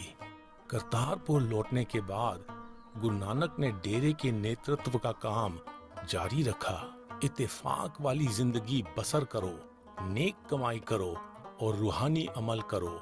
मेहरबान जन्मसाखी में दर्ज है कि इस बस्ती की महिमा फैल रही थी। जन्मसाखी साहित्य में यह दर्ज है कि सुल्तानपुर के मोदी खाने में गुरु नानक के साथ काम करने वाला कोई बेनाम साथी उनसे मिलने करतारपुर आया।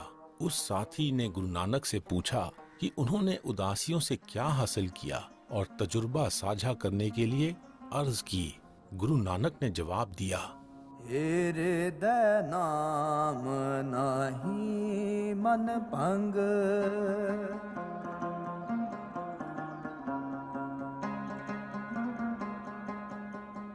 अन दिन नाल प्यारे संग,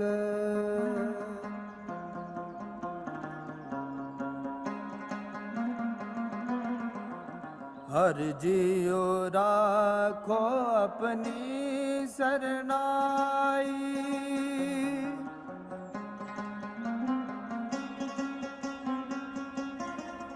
गुर प्रसादी हर रस पाया,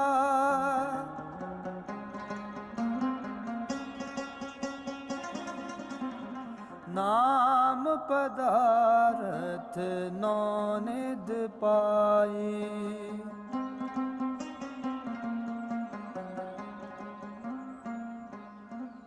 नाम पदार्थ नौनिध पाई। गुरु नानक ने फरमाया है कि सच्ची प्राप्ति अभौतिक दौलत में हासिल होती है जो मनुष्य आत्म पड़ताल के माध्यम से अर्जित करता है। मनुष्य को अमलों के रास्ते से विवेक और आगे मुनाफा मिलता है। इलाही की रहमत से शरण मिलती है। तजुर्बे से ज्ञान भंडारा मिलता है।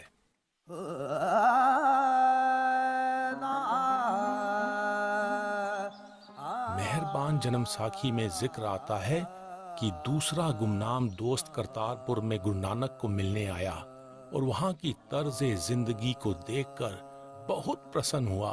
कुछ दिन गुरु नानक के साथ बिताने के बाद वह अपने घर चला गया।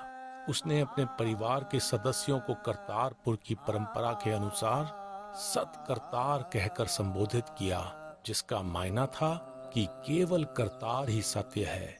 कहा जाता है कि उसने गुरु नानक के सार्वभौमिक फलसफे का संदेश गांव वासियों तक पहुंचाते हुए अंतिम सांस ली। अपने मित्र की मृत्यु होने की खबर सुनकर गुरु नानक ने गाया, नानक तेरी टह पई, मिटी संदा कोट,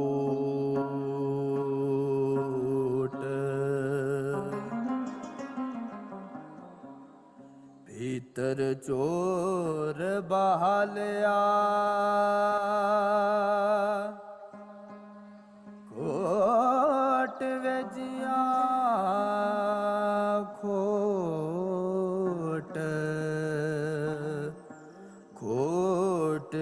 जिया गुरु नानक ने फरमाया कि देह मिट्टी की बनी है और मौत के बाद मिट्टी का ढेर हो जाती है। उसी प्रकार मन में बसी द्वैत भी शरीर के साथ खत्म हो जाती है। गुरु नानक ने जोर देकर कहा कि शरीर का अस्तित्व और उसकी इच्छाएं अस्थाई हैं। संचार के सहज माध्यम से अस्तित्व पनपता है। गुरु नानक कुदरत के इस नियम का सत्कार करते थे। अपनी उदासियों के दौरान कई वर्षों तक रूहानी आरजूमंदों के साथ संवाद रचाते हुए गुरु नानक ने अकीदा मूल मंत्र बना लिया, जो उनके विवेक का मूल बयान करता था। ये अकीदा ही गुरु ग्रंथ साहिब का पहला शब्द है। मूल का मायना बुनियादी और मंत्र का मायना मन की युक्ति है। अपने अद्वैतवाद के फलसफे की तस्दीक करने के लिए गुरु नानक ने मूल मंत्र के शुरू में अंक के तौर पर एक जोड़ा कि जीवन के हर रूप में उस हाजरा हजूर की ज्योत समाई है। एक ओंकार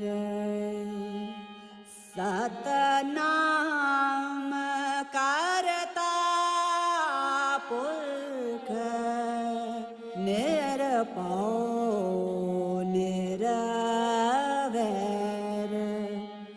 अकाल मूरत आजूनी सैपं गुर प्रसाद।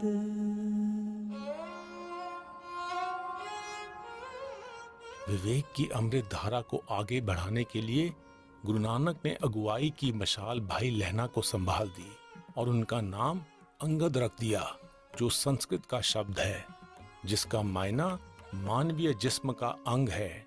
रूपक के तौर पर इसका मायना यह भी बनता है कि दोनों एक ही फलसफे के अंगीकार थे। बरसे अमृत धार बूंद सुहावनी साजन मिले सहज सुभाए हर प्रीत बनी। गुरु नानक ने इकट्ठी की गई पोथियों को गुरु अंगद को सौंप दिया, जो रोशन ख्याल लोगों के शब्दों का भंडार था। इस इशारे से सारी बिरादरी को एहसास हो गया कि गुरु नानक के सांसारिक प्रस्थान का समय निकट आ गया है।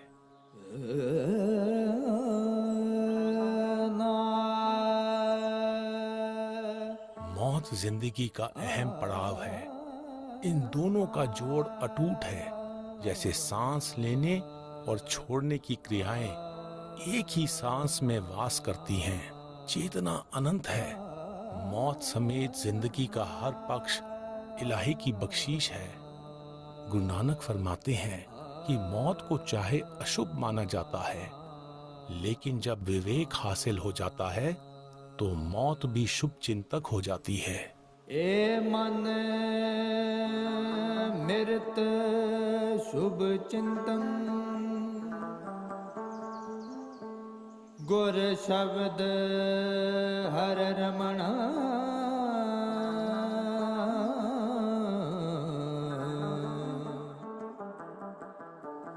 मत तत् ज्ञानं कल्याण निदानं हर नाम मन रमणा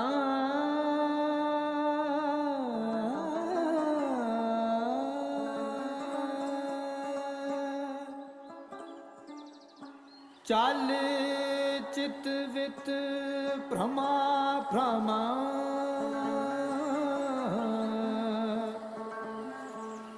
जग मोह मगन हिता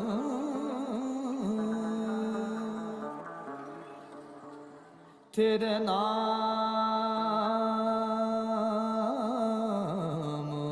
भगत दृढ़ं मति गुर वाक जन्म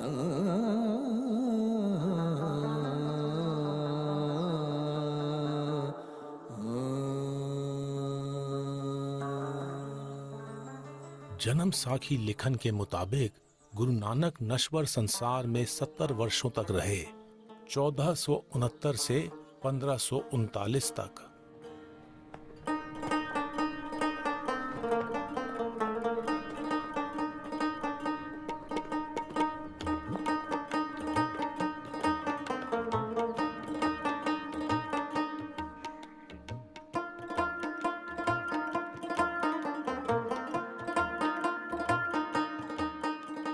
The message of oneness that Guru Nanak ने अपनी उदासियों के दौरान वहदत का जो संदेश दिया वो करतारपुर के इस स्थान में झलकता है।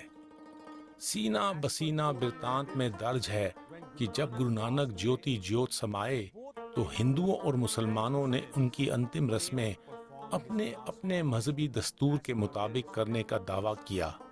इस दावे में निहित है कि गुरु नानक सभी के सांझे थे। गुरु नानक की इस शांतिपूर्ण इलाके में गुजारी जिंदगी की याद में करतारपुर गुरुद्वारा बनाया गया था। यह स्थान गुरु नानक के पैरोकारों के लिए रूहानी ठिकाना बन गया है। उप महाद्वीप में 1947 की रैटक्लिफ रेखा के साथ विभाजन ने कई ऐतिहासिक स्थलों की किस्मत का फैसला किया। करतारपुर उस समय पाकिस्तान में आ गया। मजहबी बुनियाद पर हुए पलायन के कारण करतारपुर गुरुद्वारा वीरान हो गया। इसको 1995 में पुनः स्थापित किया गया।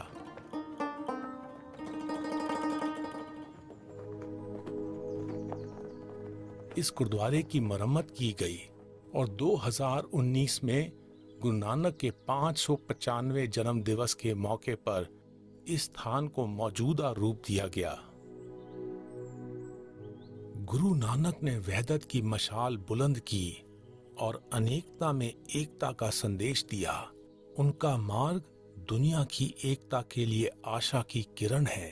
जहां की बुझती हुई निगाहों का जगमगाता है बामे नानक।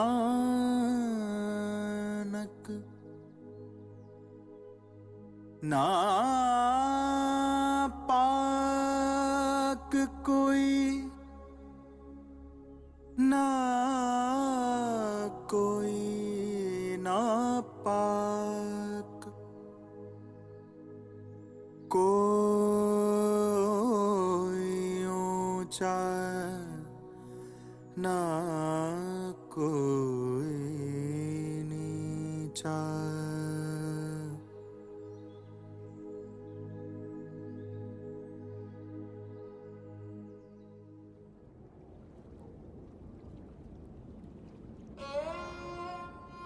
गुरु नानक के गहरे फलसफे के मूल को समझने का यह विनम्र प्रयास, उनके पद चिन्हों पर किया गया सफर हमारे लिए कई निराले रहस्यों को खोलने का सबब बना। गुरु नानक के रूपक को समझने की यह तरकीब हमारे लिए पहली की सीख से अशिक्षित होने, नया सीखने और जिंदगी को अलग अलग कोणों से सोचने समझने में सहायक हुई है।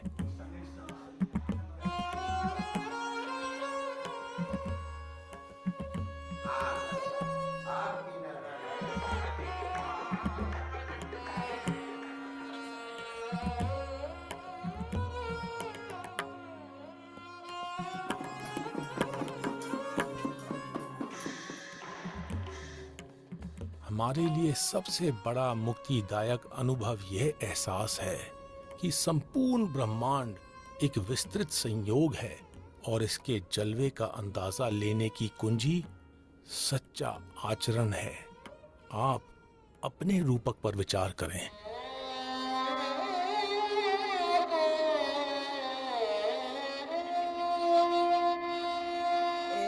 एको धर्म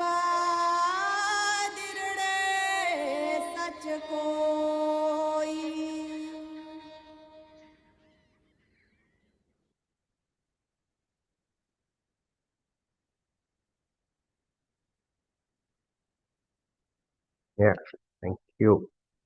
Thank you, Manisha. Thank you, Amardeep. So that's how we end, right? Very powerful line. Righteousness is the only universal law. And And Amardeep asked us, I just want to add at there, sorry I'm sure, interjecting, but normally the word dharam in the current context is taken as religion. Nanak is not referring to that dharam. His righteousness is the actual meaning of what dharam is. Dharam is boxed into a word which now in the current context reflects religion. No, that's not what dharam is. Dharam is righteous living. Sorry, carry on.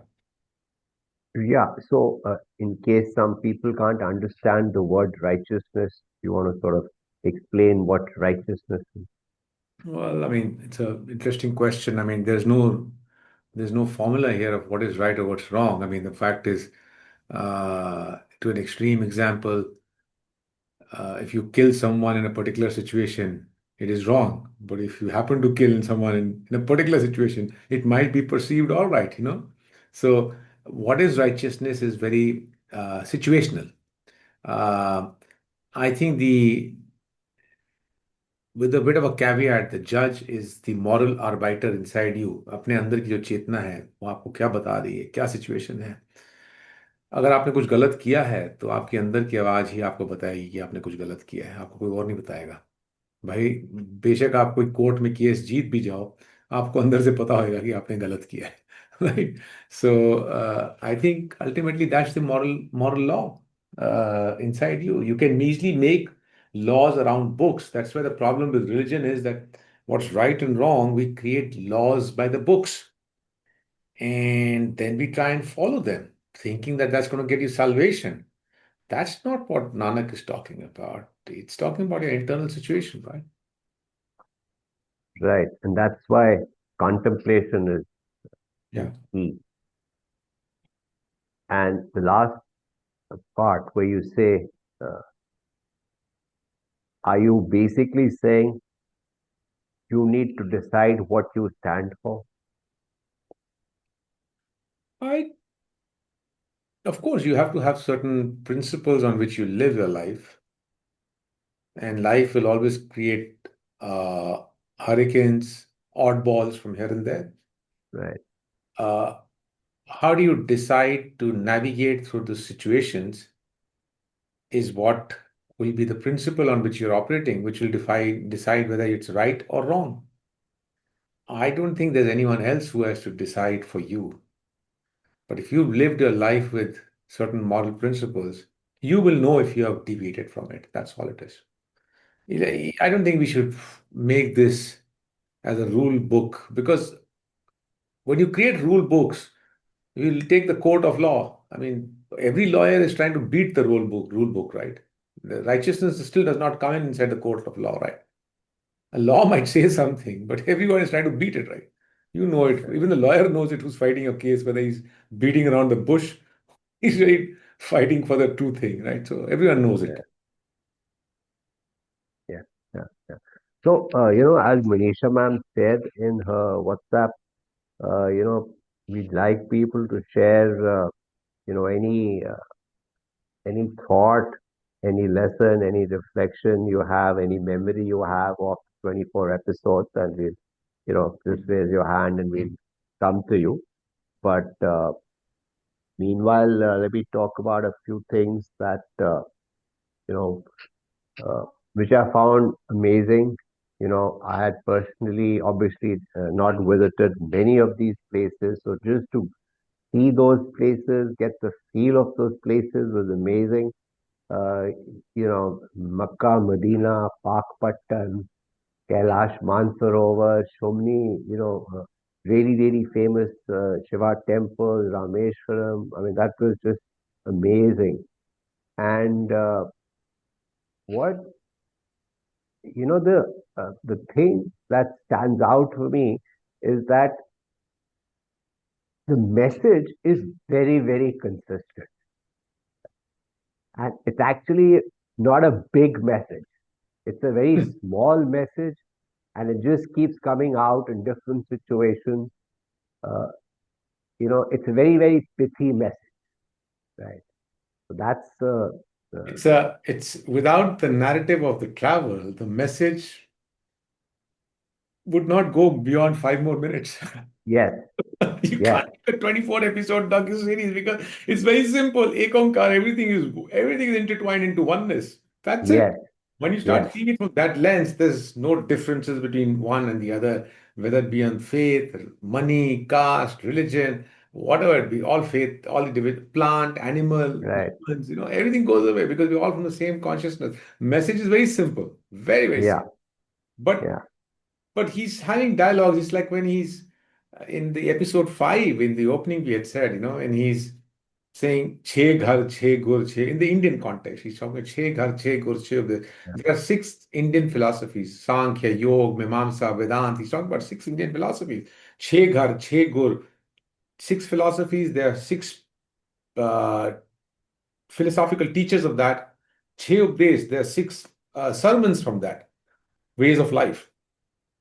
And Nanak's message is very simple. He's not disputing them. He's going and having these dialogues with every person of those philosophies. And he says, Baba je ghar karte kirat hoy. Whichever philosophy, ghar is philosophy, whichever philosophy, the divine energy, the righteousness is being given an anchor.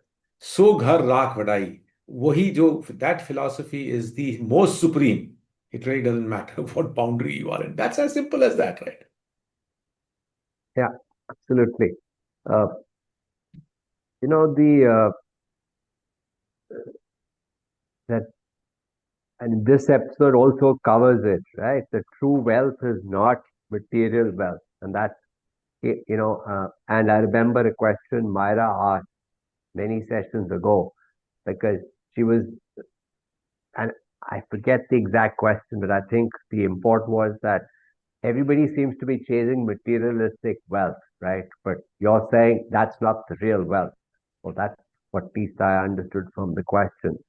And I think when you get questions like that, or the question where I remember Divyanshu asking this question that, you know, uh, you're saying follow the righteous path, but when I look around, I don't see this, right? So it seems to me that the purpose of doing this has been achieved because you are, you wanted to make sure that Guru Nanak's message gets across. And when questions start to come, so I think Amardeep, you can feel happy about that. And I want to actually share, some reflections from the last session. Okay, and I think there were, it was, I mean, you'll be happy to sort of see what those reflections are. This is after the last session, right? Because the main purpose was to get the message across. So, does anybody like to read this? Any volunteers to read? Sir, may I read? Yes, go ahead, Disha. First one. After watching this episode, I understood the Guru Chela mentor seeker relationship as a living bond rather than just a title. The way Guru Nanak ji patiently prepared Bhai Lehna to receive the spiritual baton showed me that a real teacher quietly shapes a student's character over time, not through miraculous, but through daily example, guidance, and trust. Mayank Malani. Thank Excellent. you. Excellent. Yeah. Excellent. Anybody else? Any And you other know what? volunteers? And you know what? What's important is that I was in the corporate world for a long time. Yep. 25 years. Mentorship is very important. Organizations fail because you have not nurtured the next generation of leaders who's going to take it forward. Leaders, not really in the materialistic aspect, also even in the spiritual aspect. Organizations fail, communes fail because leadership is lacking, right? And that's very important out here. Yes. Garima, you want to read the next one? वही तो और दिया मेरी भी. Yes, sir. Yeah, go ahead. Sir, the video made me. Hanji. The video made me reflect on my own attitude as a learner. Bhai Lehna's humility, obedience, and willingness to do any seva without questioning reminded me that authentic learning requires surrendering the ego and openness to correction. I realized that if I want real growth, I must accept feedback as Bhai Lehna did, seeing it as a blessing that polishes me, not as an insult. Thank you. Thank you, Garima. So it was Sir, lovely to meet married. Garima last week. I had gone to Dehradun, Amardeep, and I, went to PYDS where Anoop is there, and I walk into school and I bump into Garima, so that was nice. Yes, Meenakshi, ma'am. Pleasure for me. I met you. Thank And you. I was the first one to meet you. Yes, absolutely. There are more reflections to read, then let them read it, and then I'd like to say Okay, something. right. Anybody, any other volunteers to read? Sir, can I? Married. I didn't see who's that. Sir, Myra. Myra. Okay, go ahead, Myra. Okay, sir. I was especially moved by the idea that Guru Nanak Ji chose Bhai Lehna as a successor based on inner spiritual merit rather than blood relations or social status. In a world where preferences is often given to family and power, this decision taught me that leadership should be given to the most deserving and sincere person, no matter their background. It challenged me to rethink how I judge people and to value inner qualities over external labels. Thank you. Okay, the next one. Sir, married.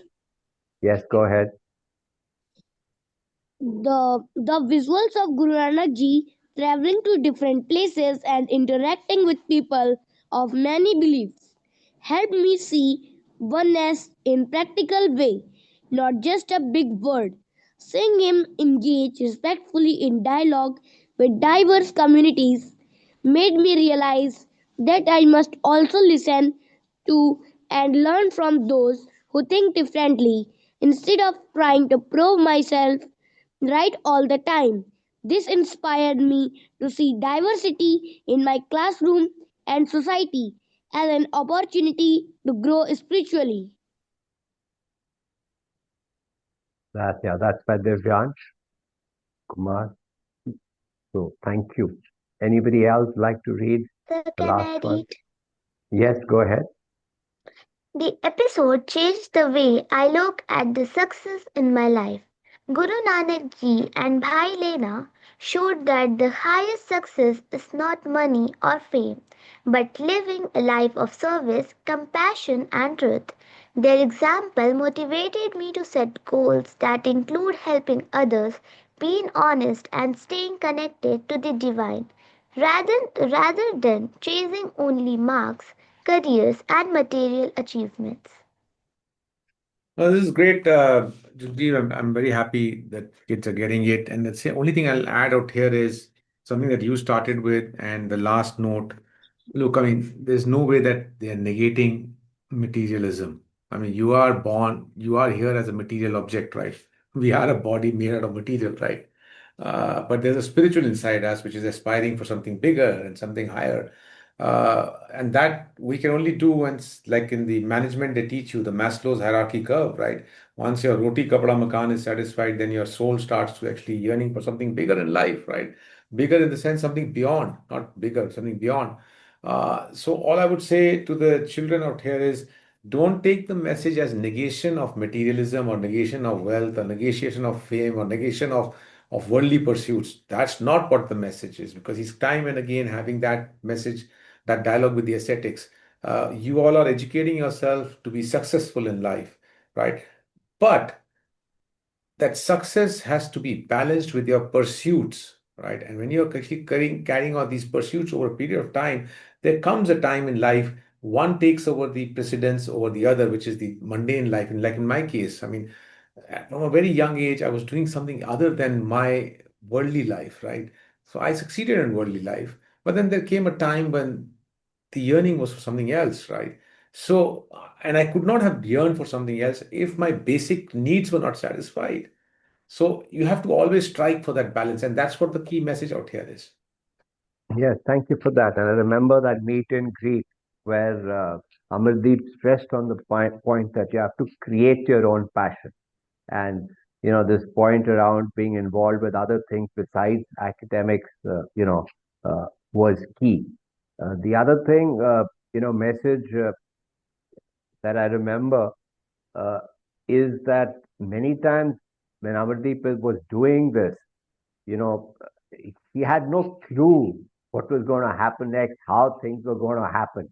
But he was pushing to do the right thing, and the environment sort of conspired to make things happen for him.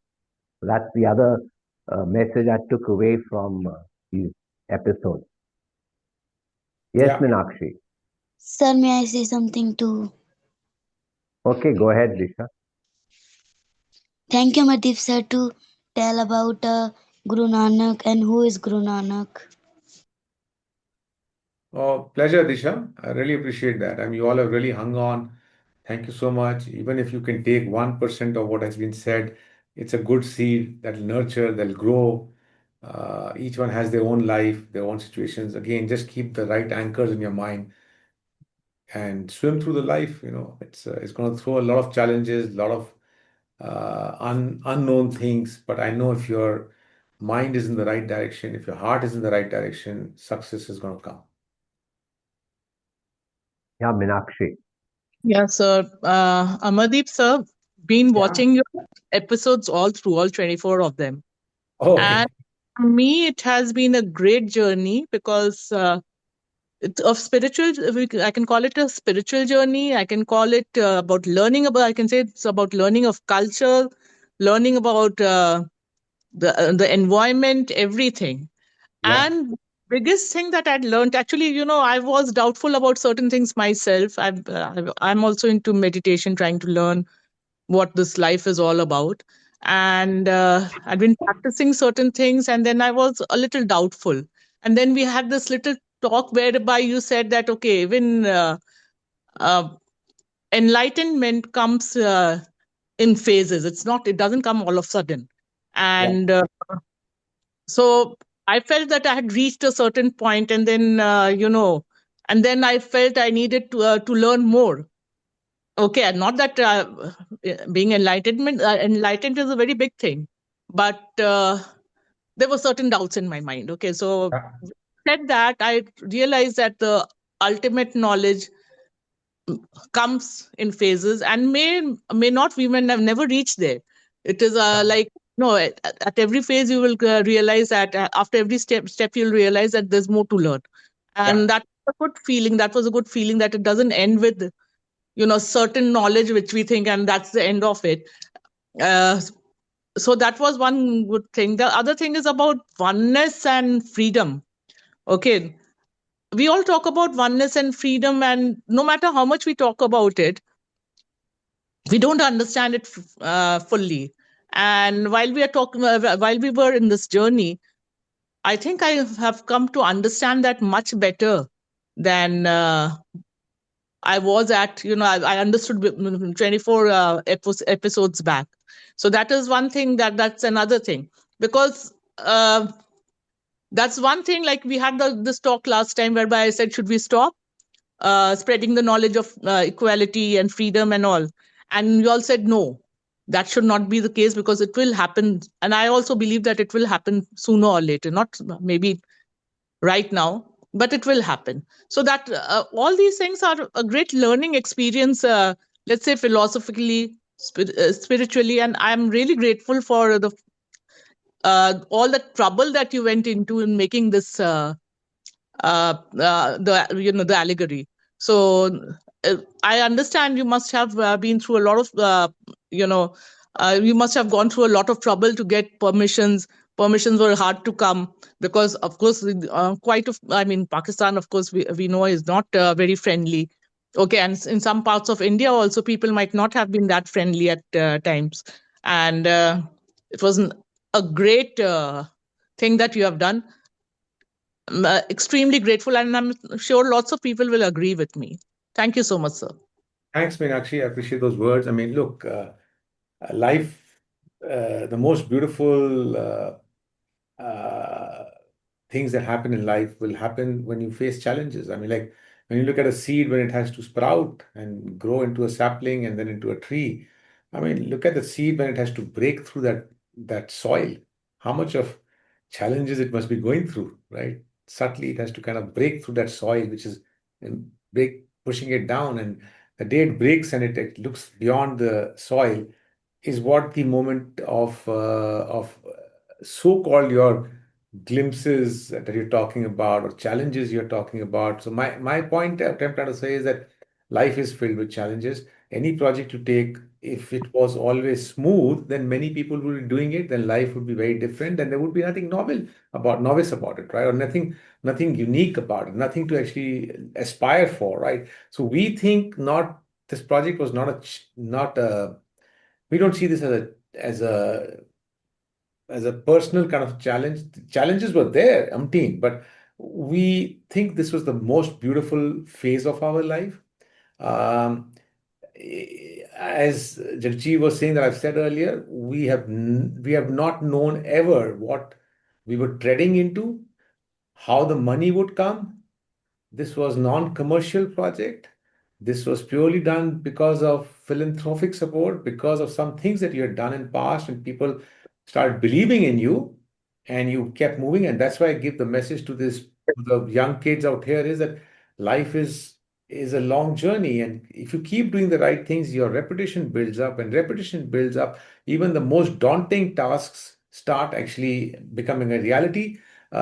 Money aspect one, the challenges of getting in, right? I mean, we have this tendency to look at the othering of, Pakistan and this. And I'll tell you, for me, world is the stage, right?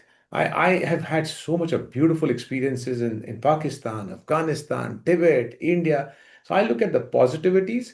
Having said that, there are challenges, but umpteen. We've actually had near life missing experiences which are not a part of this docu-series, right? Because it was a stealth mission. It was a stealth mission to take out, even let's say in India, to take out a drone, you just rightly said, and fly it over Jagannath Mandir. Who's going to allow you?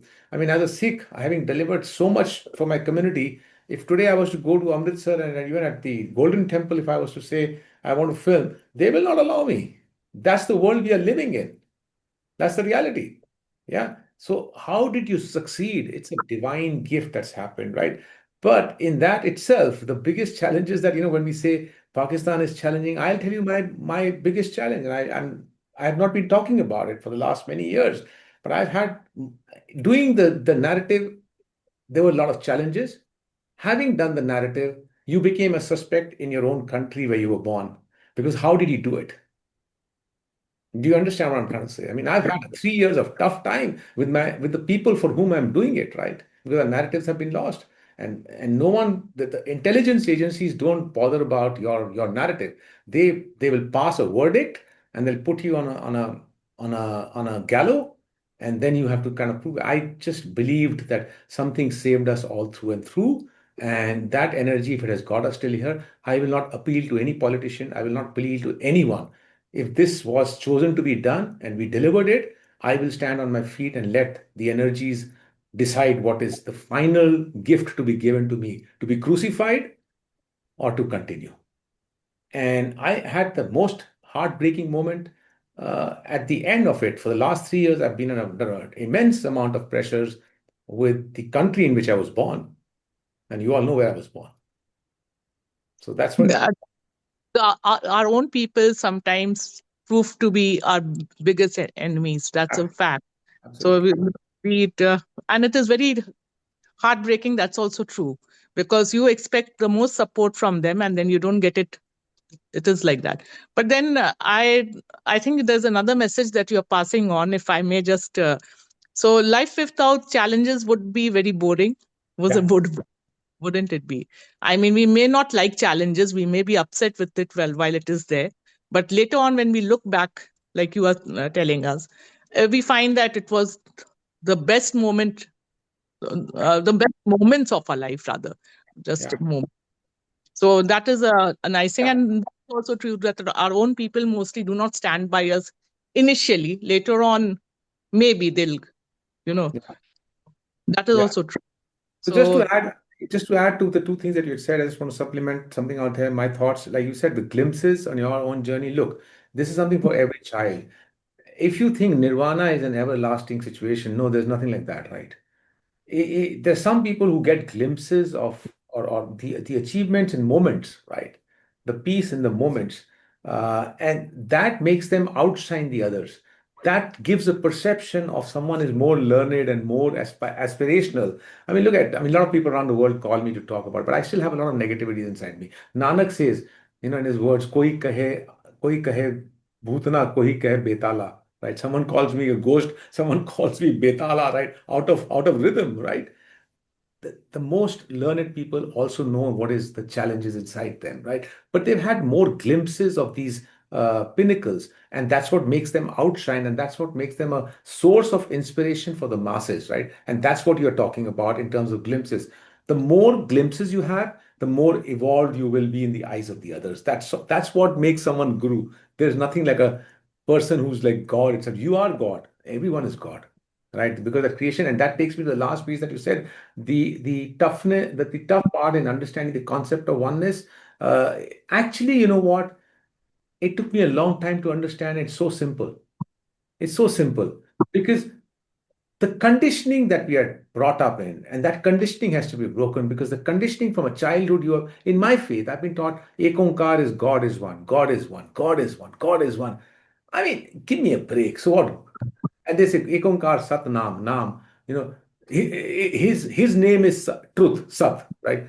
Look, so what if God's name is Truth, or if God's name is Ramu or Shamu? How does it matter to me? What does it mean to me? Is the question you got to ask, right?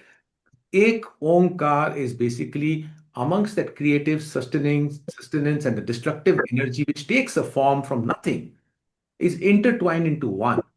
Once you say that, then the entire creation becomes a one composite living entity, right? And we are a small part of that. Our ego makes us think that we are driving everything. We are just a small part, just a small existing animal inside that whole ecosystem, which is moving on its own frame. You start understanding when you place the importance to one, not as a God entity, because when you say God entity, it's a duality. That's different from you. And Kabir says, the creation is divine and divine is the creation.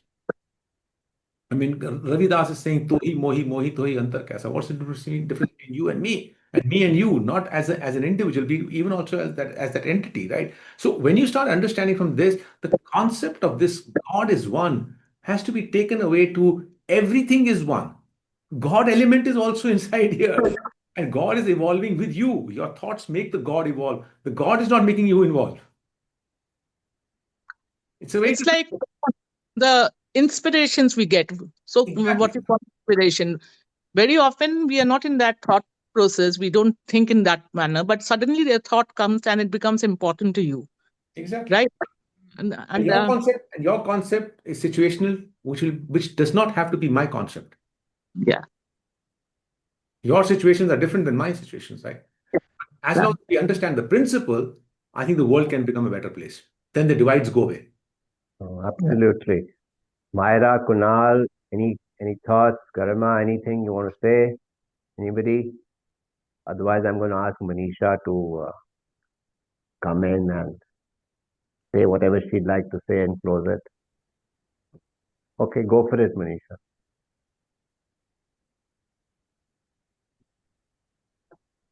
Thank you, Amardeep sir. It was a wonderful session with you, and it was quite a good learning. And as Meenakshi ma'am said, that yes, we truly appreciate a long associate. It was actually not very long, but not very short. 24 episodes, almost 2 years.